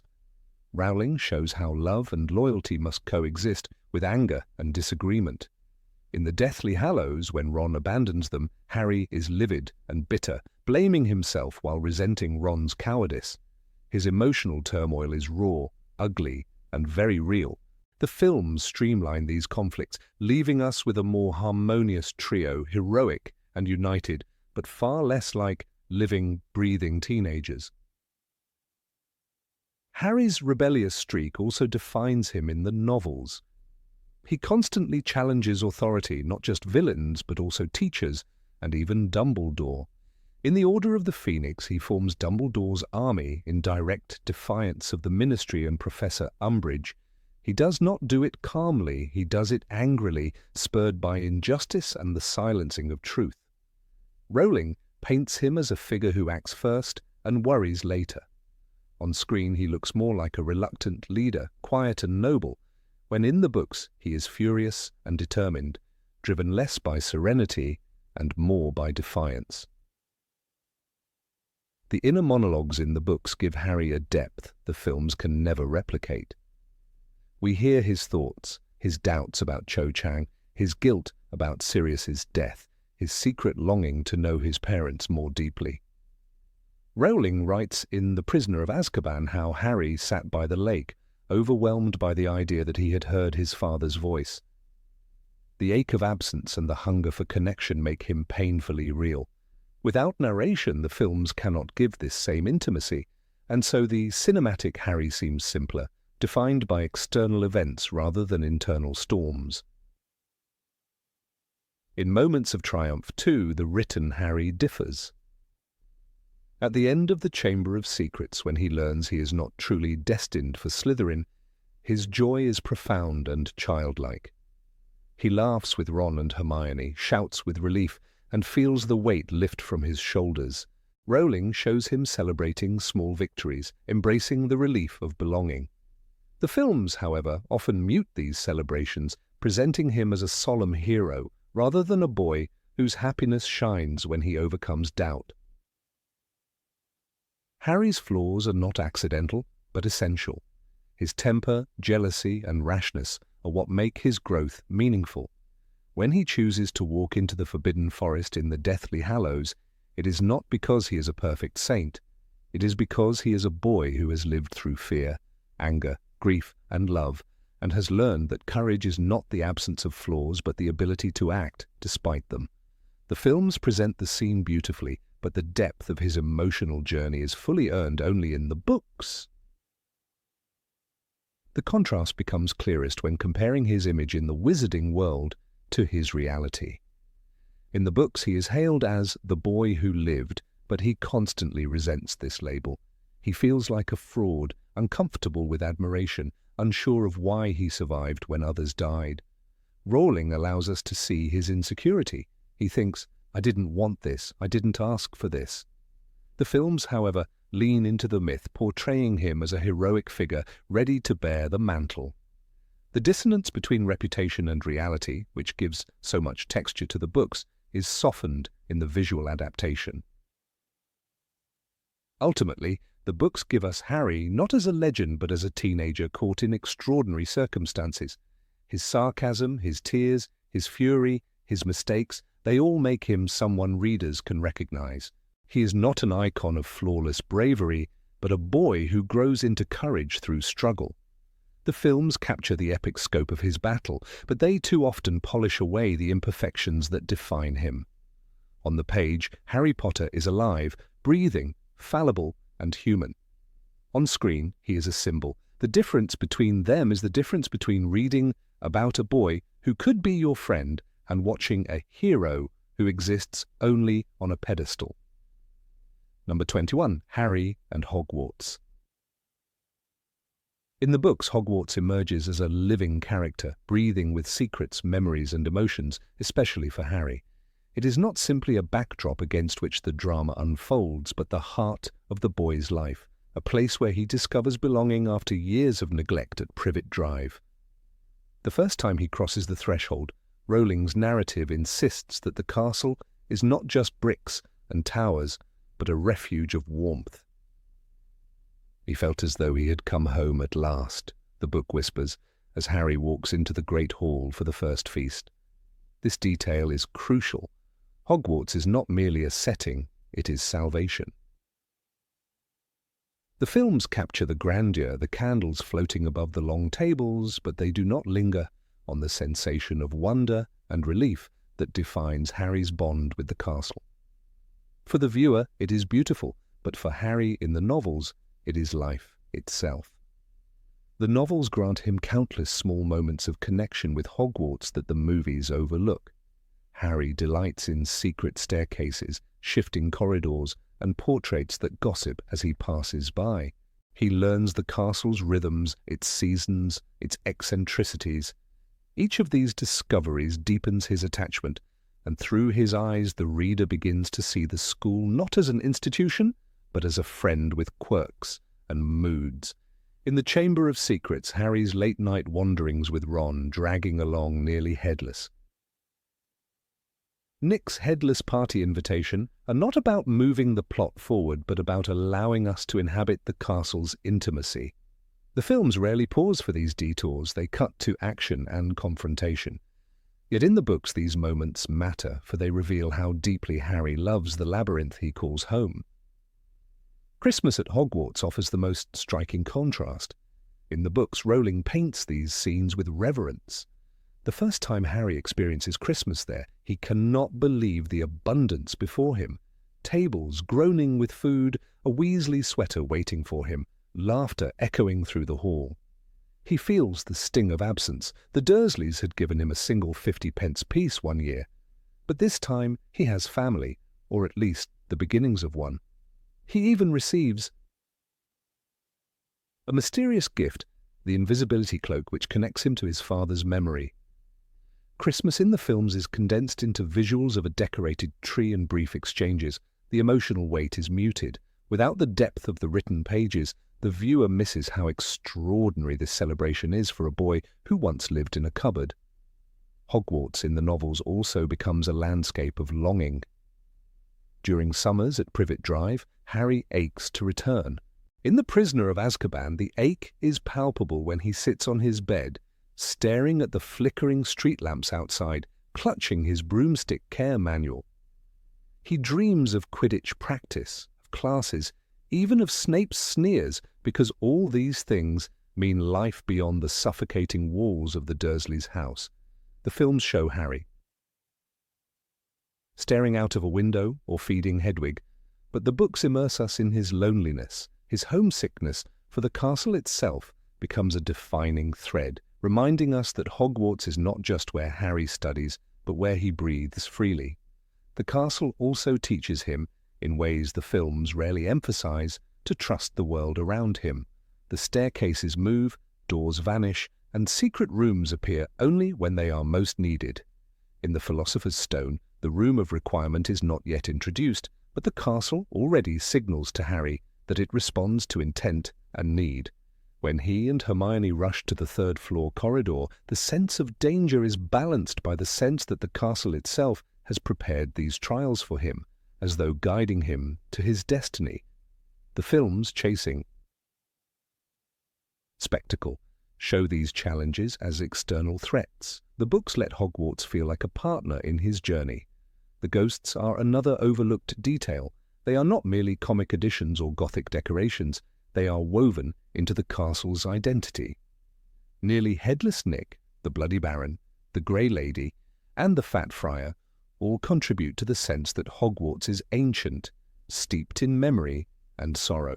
When Harry listens to Nick recount the story of his botched beheading, he is not just indulging in ghostly gossip, he is absorbing the castle's history, its eccentric pride, and its humour. The films minimize these voices, leaving out characters like Peeves entirely. As a result, the cinematic Hogwarts feels emptier, more like a stage than a sanctuary echoing with centuries of stories. Rowling also makes sure the castle embodies mystery. Harry's explorations, whether under the invisibility cloak or with the Marauder's map, unveil hidden dimensions that fuel his imagination. He stumbles upon secret passages leading to Hogsmeade, vanishing staircases that deposit him into unfamiliar hallways, and paintings that conceal doors. These adventures are not just side quests, they mirror his internal quest for identity. The castle hides secrets just as Harry himself does. The scar on his forehead, the prophecy he does not yet understand. In the films, the Marauder's map is a visual flourish, a magical prop. In the novels, it is a symbol of belonging. His father, godfather, and mentor once roamed these same halls, leaving traces of their joy for him to inherit. In the books, even the mundane school routine becomes precious. Rowling lets us watch Harry take classes, botch potions, and scribble essays late at night by the fire in the Gryffindor common room. These are the ordinary textures of school life, but for Harry, they are extraordinary. He never had bedtime stories or warm fires at the Dursleys. Now he can fall asleep in a chair with his homework still in hand while the embers crackle nearby. The films, eager for plot efficiency, condense lessons into brief montages or omit them entirely, but the novels insist these small rituals are what make Hogwarts home. One of the most poignant demonstrations of Harry's connection to Hogwarts comes in The Chamber of Secrets, when he fears expulsion after being caught with the diary and accused of opening the chamber. His terror is not about losing Quidditch or his reputation, but about losing the castle. "I don't want to go," he admits to Dumbledore, his voice breaking. "Hogwarts is my home." This moment crystallizes his dependency. Without Hogwarts, he has nowhere to belong. In the films, the emphasis is on the immediate danger of the basilisk, but in the book, the emotional danger is sharper, the threat of losing the only place that has ever claimed him. The final battles of the series hinge on this bond. When Voldemort attacks in the Deathly Hallows, Harry is not just defending a fortress, he is defending his childhood, his family, his sanctuary.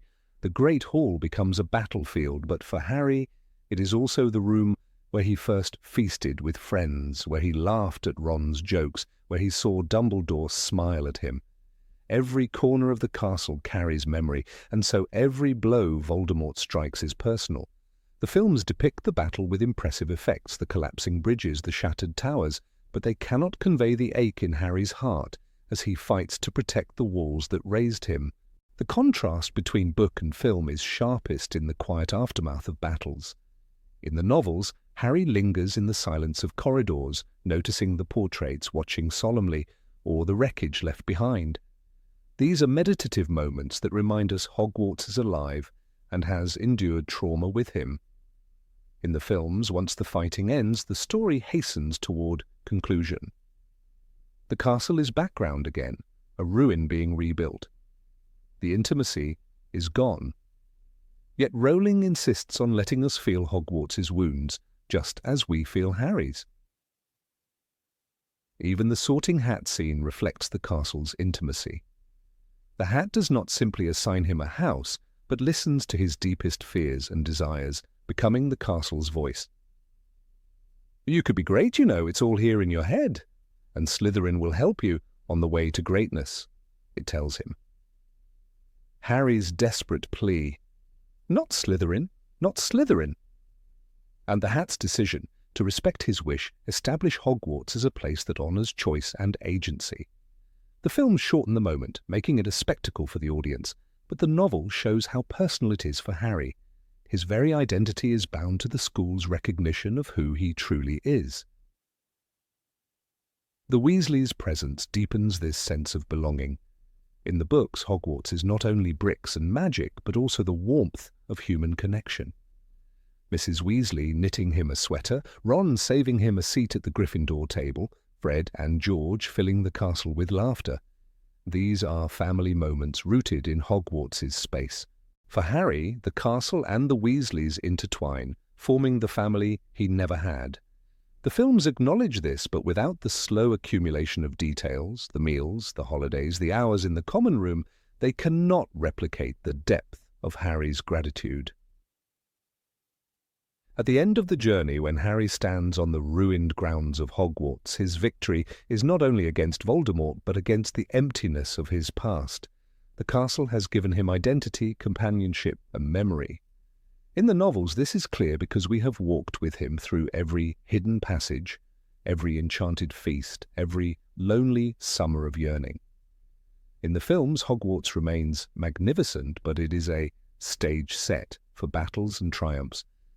In the books, however, it is a home, and that difference changes everything about Harry's story. Number 22, Harry and Snape. Of all the relationships woven into J.K. Rowling's books, none is as fraught, layered, and ultimately heartbreaking as that between Harry Potter and Severus Snape. The tension begins the very moment Harry steps into the dungeon classroom in Harry Potter and the Philosopher's Stone.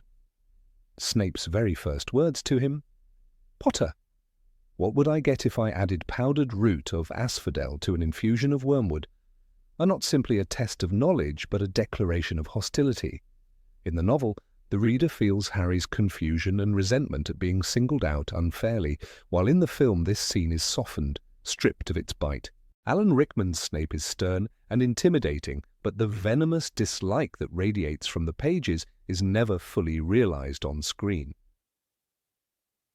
In the books, Rowling carefully builds Harry's perception of Snape as not only cruel, but unjust.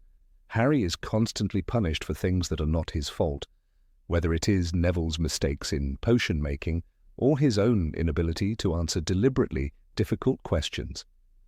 The injustice burns Harry because he has already endured years of unfairness under the Dursleys. When Snape sneers that fame cannot compensate for laziness, Harry's hatred intensifies. "There will be no foolish wand-waving or silly incantations in this class," Snape announces, his black eyes fixed on Harry. The line exists in the film, but it loses the sharp edge of targeting Harry specifically. On the page, we hear Harry's thoughts, his indignation, his comparison of Snape to Dudley's teachers who always overlooked cruelty. That inner voice is absent in the films, where the conflict is reduced to a bad-tempered professor and a sulky student. One of the deepest currents running through the books is the constant shadow of James Potter. Harry sees Snape's treatment of him as a reflection of his father's past, and Rowling does not shy away from this uncomfortable inheritance. In Order of the Phoenix, when Harry glimpses the memory of James humiliating Snape by dangling him upside down, the foundations of his belief in his father are shaken. Harry looked around. There was James, his father, shining in the sun, and yet he was laughing, tormenting. The bitterness Harry feels in that moment connects directly to the way Snape treats him in the classroom. In the books, Harry becomes aware that Snape's hostility is not simply arbitrary cruelty, but rooted in deep, unresolved wounds.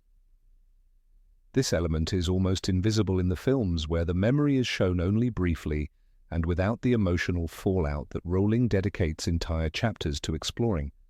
The films also reduce the sheer scale of Harry's resentment. In The Prisoner of Azkaban, when Snape unfairly deducts points from Gryffindor and insults Harry's father, Harry snaps back, "He was a better wizard than you'll ever be." This line in the book is drenched in fury, his words like a slap. The film version barely brushes against this eruption, and the moment passes quickly without the sting of Harry's defiance. In the novels, this defiance creates an escalating tension between them, a tension that follows Harry into every potions class and every order meeting. By softening this dynamic, the films rob viewers of one of the most human struggles in the saga, the rage of a boy who cannot understand why an adult despises him, and the bitterness of a man unable to release the ghosts of his past. The complexity grows even deeper as the war escalates. By the time we reach Half-Blood Prince, Harry is obsessed with proving Snape's guilt. He insists to Dumbledore, "It's him, it's always been him. Snape's been working for Voldemort the whole time." In the novel, this obsession isolates Harry from Ron and Hermione, who grow weary of his constant suspicion. The films compress this into a few suspicious glances and brief arguments, but the depth of Harry's mistrust, but the almost paranoid certainty, is not fully portrayed. This choice diminishes the eventual revelation because the emotional stakes of Harry being wrong about Snape for 6 years lose their crushing weight. Rowling uses details and repetition to engrave Harry's hatred into the reader's mind. Every time Snape calls him Potter instead of Harry, every time he sneers about his father, the wound deepens. In Goblet of Fire, when Harry returns from the graveyard with Cedric Diggory's body, Rowling makes it clear that Snape's eyes linger on Harry with something more than contempt, but Harry cannot see it. His black eyes were on Harry, but they were unreadable. That sentence alone sets up years of misinterpretation. In the films, the unreadable look is barely noted, swallowed up in the rush of scenes. The subtle thread Rowling spins back that Snape's gaze hides protection rather than hatred never fully blossoms on screen. The tragedy of their relationship lies in the constant misreading of motives. Harry believes Snape is sabotaging him, mocking him, and waiting for him to fail. Snape believes Harry is arrogant, reckless, and the embodiment of James. Both are wrong, and both pay the price for years of misunderstanding. In Order of the Phoenix, during occlumency lessons, the books describe Harry's fury as Snape invades his mind. The quote, "Legilimens," followed by Harry's memories of Dudley's bullying, Aunt Marge's insults, and Cedric's death, hits like a storm. The hatred he feels towards Snape for violating his mind is almost unbearable to read. In the films, these lessons are short, stylized flashes of imagery, stripped of the visceral anger and humiliation. By minimizing these scenes, the films missed the most intimate battlefield of their war, Harry's mind itself. The culmination of their hostility reaches its peak in Half-Blood Prince, when Harry chases Snape after Dumbledore's death. In the book, the fury is incandescent. "Murderer! Coward!" Harry screams as he throws spell after spell. Snape blocks them effortlessly, hissing, "Don't call me coward!" The intensity of that moment defines their relationship, the hatred crystallized into pure rage. In the film, the scene is performed with restraint, Alan Rickman's voice low and measured, Daniel Radcliffe's fury real but brief. The raw desperation, the years of loathing erupting in a single night, does not carry the same ferocity. Rowling's words burn, but the film flickers, and yet the cruelest twist is that Harry never truly sees the truth until it is almost too late. In Deathly Hallows, as Harry collects Snape's memories, Rowling paints every moment with anguish. Take it, Snape whispers, his eyes fixed on Harry's green ones. The revelation of Lily's role in Snape's life, his double loyalty, and the years of silent protection reshaped the entire saga. The quote "always," in reference to his enduring love for Lily, has become iconic, but in the books it lands with devastating force because of the context built over thousands of pages of animosity. The films elevate the line into a symbol, but without the mountain of bitterness leading up to it, the tragedy feels gentler, almost romanticized. The Harry of the books undergoes a transformation in that final revelation. His hatred dissolves into guilt, recognition, and ultimately respect. He names his son Albus Severus, telling him, "You were named for 2 headmasters of Hogwarts. One of them was a Slytherin, and he was the bravest man I ever knew." This decision is not a sentimental gesture, but an act of reconciliation, a way of honoring the man who spent a lifetime misunderstood. The films retain the line but lack the painstakingly built hostility that makes it meaningful. Without years of venomous exchanges, insults, and fury, the gesture risks feeling more like a plot twist than the closing of a wound. What the books achieve is a slow, relentless layering of conflict, misunderstanding, and suppressed emotion. Snape is not just Harry's cruel teacher, but the embodiment of unresolved trauma, a living reminder of what Harry lost and what James once was. Their relationship is not merely student versus teacher, it is the collision of past and present, of memory and reality. Every insult, every unfair punishment, every cold glance is a brick in the wall between them. The films, by minimizing these bricks, present a wall too thin to collapse dramatically. This loss is not simply a matter of detail, but of emotional resonance. When readers finish the series, they often confess that their feelings about Snape change completely in the final chapters. That transformation is only possible because Rowling allows us to feel Harry's hatred so strongly. The catharsis comes from realizing how wrong Harry has been, how blind we all were. The films, by softening Snape into a mysterious but not deeply antagonistic figure, deny viewers that same visceral shift. Snape is tragic in the movies, but he is not the dagger in Harry's side that the books make him. It is important to recognize that Alan Rickman's performance is extraordinary, carrying layers of subtle emotion in every glare and pause. Yet even his brilliance cannot replace the interior monologue of the books, the constant narration of Harry's anger, confusion, and pain. The page allows us to live inside Harry's hatred, the screen leaves us watching from a distance, and distance reduces tragedy. The conflict between Harry and Snape in the books is not just a subplot, but one of the emotional spines of the entire saga. It is a relationship defined by injustice, clouded by history, poisoned by misunderstanding, and redeemed only at the edge of death. The films, while beautiful and moving, do not fully capture the depth of this storm. By smoothing rough edges, they sacrificed one of the saga's sharpest blades, leaving viewers with shadows where Rowling gave us lightning. Number 23, Harry and Love. Harry's story in the books is not only the chronicle of a boy destined to face Voldemort, but also a deeply human narrative about the struggles of adolescence. When we look closely at his romantic experiences, the contrast between books and films is striking. On the screen, we are offered fleeting gestures, a quick kiss with Cho Chang, a stiff embrace with Ginny Weasley. Yet in the books, J.K. Rowling paints with far more colors, giving Harry's emotions weight, confusion, and vulnerability. His awkward attempts to understand affection, jealousy, and intimacy are woven into the heart of his character. Without those details, the films leave us with a flattened version of Harry, one stripped of his humanity outside of the battlefield. Take Cho Chang, for instance, Harry's first real crush. In Harry Potter and the Order of the Phoenix, we see him stumbling through nervous thoughts, the kind every teenager can recognize. He admires her from afar, notices her laugh, and dreams of moments with her, yet is constantly unsure of how to act. Rowling describes his inner panic vividly. His insides seemed to curl up and shrivel as she walked into the room. That sentence captures the essence of being 15 and powerless before first love.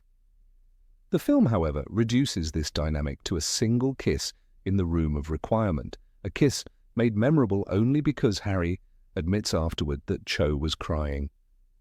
The raw, tender awkwardness of book Harry, the intensity of his hesitation, is nearly erased from the screen.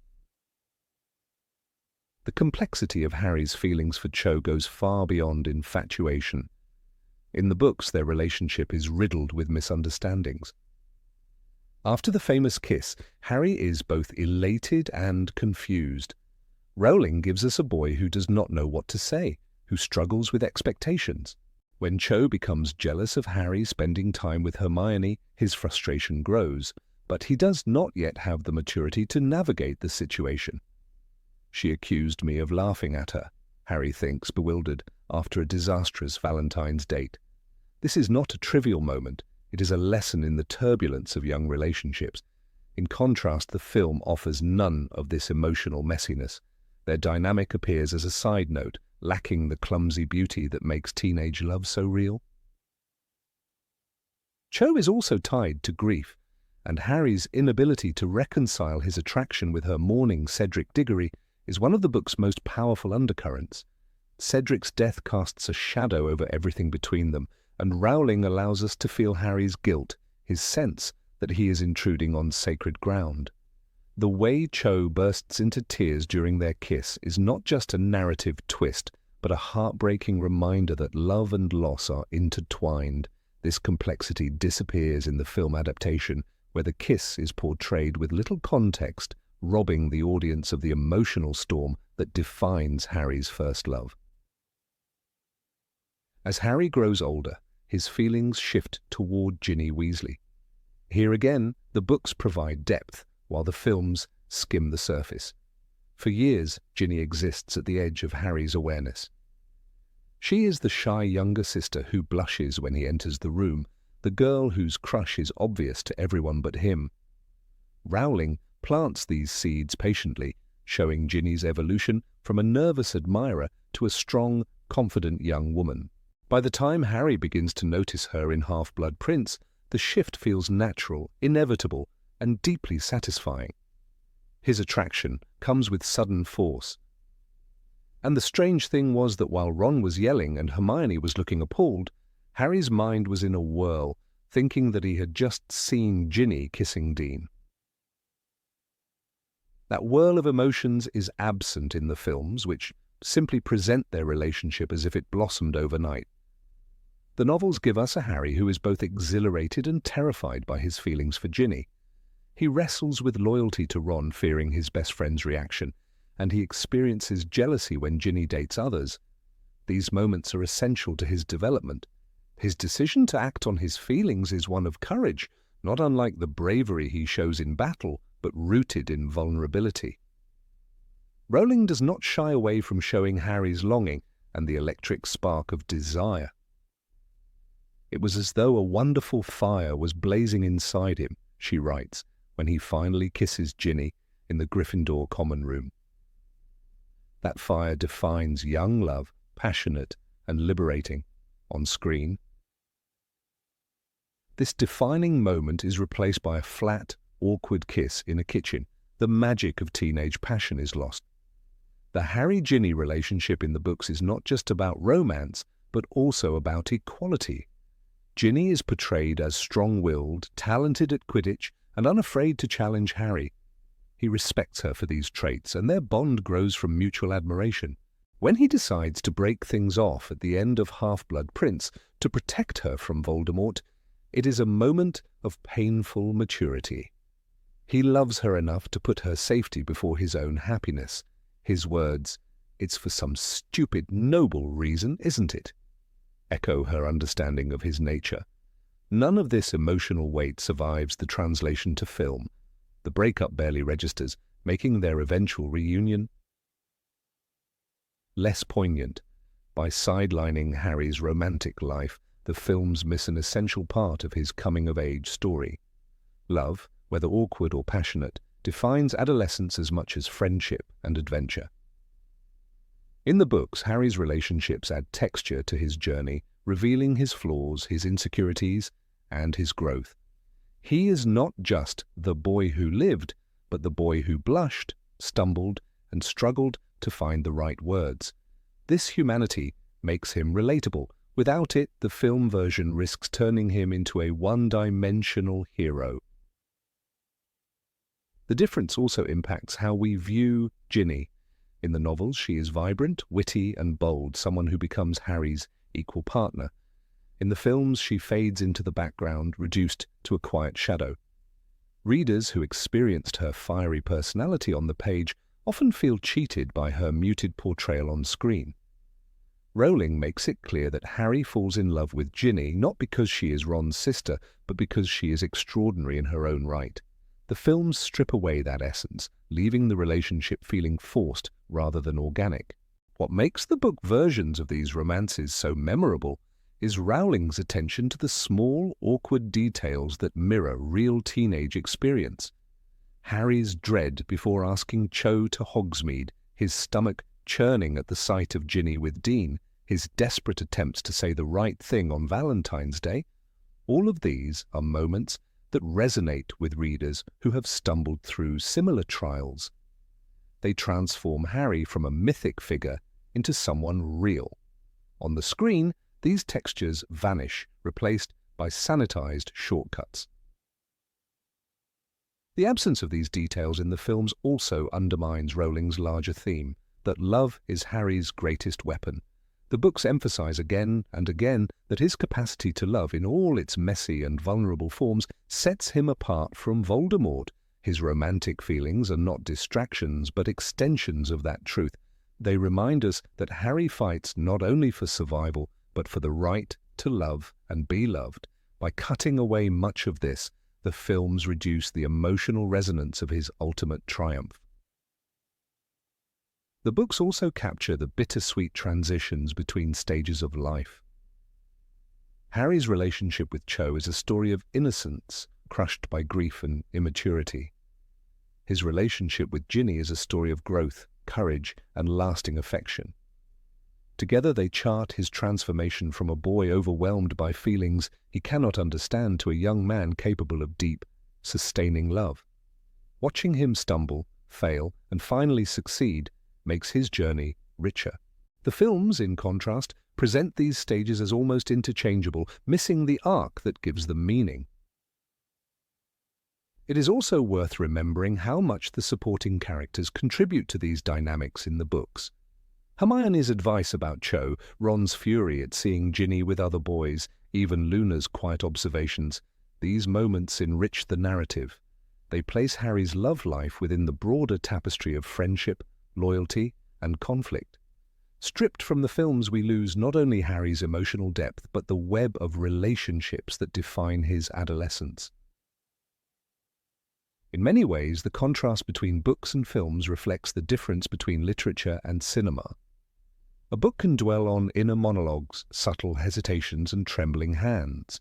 A film, pressed for time, often reduces emotions to symbols: a kiss, a glance, a hand held too long.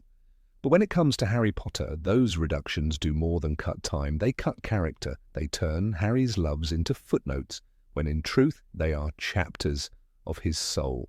Number 24, Harry and the Dark Side. Harry Potter in the films is often presented as the shining beacon of good, a straightforward hero whose destiny is clear and unshaken. Yet when one turns back to the pages of J.K. Rowling's novels, a much darker and more complex boy emerges. The Harry of the books wrestles constantly with a shadow inside himself, a shadow that is intimately tied to Lord Voldemort. This is not simply the external battle between good and evil, but a terrifying inner struggle that the reader experiences alongside him. The movies streamline this conflict, leaving behind a hero who is admirable but stripped of the uneasy tension that makes his journey truly haunting. In the second book, Harry Potter and the Chamber of Secrets, this darkness first takes visible form. Harry hears the voice of the basilisk, a sound that no other student can perceive. His ability to speak Parseltongue shocks his classmates, leading to suspicion and fear. In the novel, Rowling captures Harry's dread. Harry felt as though he'd just been told he was infected with a deadly disease. That moment defines his alienation. The boy who once thought Hogwarts was his true home suddenly wonders if he belongs to the very darkness that threatens it. In the film, this unsettling psychological fracture is softened, treated almost like a passing curiosity, rather than the profound horror it was in the book. The theme continues in Harry Potter and the Prisoner of Azkaban, where Harry learns that he conjured a Patronus so powerful that it resembles his father's. The darkness lies not in the charm itself, but in the rage and despair that fuel him. When he hears the Dementors, Harry relives not just sadness but violent terror, hearing his mother's screams before her death. In the book, Rowling writes, "Not Harry, please no. Take me, kill me instead." These words echo in Harry's mind, a constant reminder that his very identity is bound to Voldemort's cruelty. The films, while showing the Dementors visually, fail to capture the suffocating claustrophobia and Harry's psychological torment, choosing instead to focus on spectacle. A pivotal aspect of Harry's darkness emerges in Harry Potter and the Order of the Phoenix. His visions of Voldemort are no longer simple flashes, but intrusive, intimate experiences that blur the line between himself and his enemy. After witnessing Arthur Weasley's attack, Harry panics. "I was the snake, it was me." The horror here is existential. Harry questions whether Voldemort is seeping into his very soul. This revelation is almost unbearable, yet in the films the emotional depth is flattened. The inner dread of losing himself becomes a simple plot device, advancing the story but not truly explored. Rowling builds this tension by showing how Harry's anger becomes uncontrollable in the 5th book. His shouting matches with Ron and Hermione, his bitter resentment toward Dumbledore, and his violent outbursts at anyone who doubts him create an image not of a calm savior, but of a boy on the verge of breaking. "I don't care!" he roars at Hermione, his words described as a roar that made the windows rattle. This is not just teenage angst, it is Voldemort's influence seeping through. The films transform this volcanic fury into a few raised voices, stripping the narrative of the raw terror that Harry himself might not withstand his own emotions.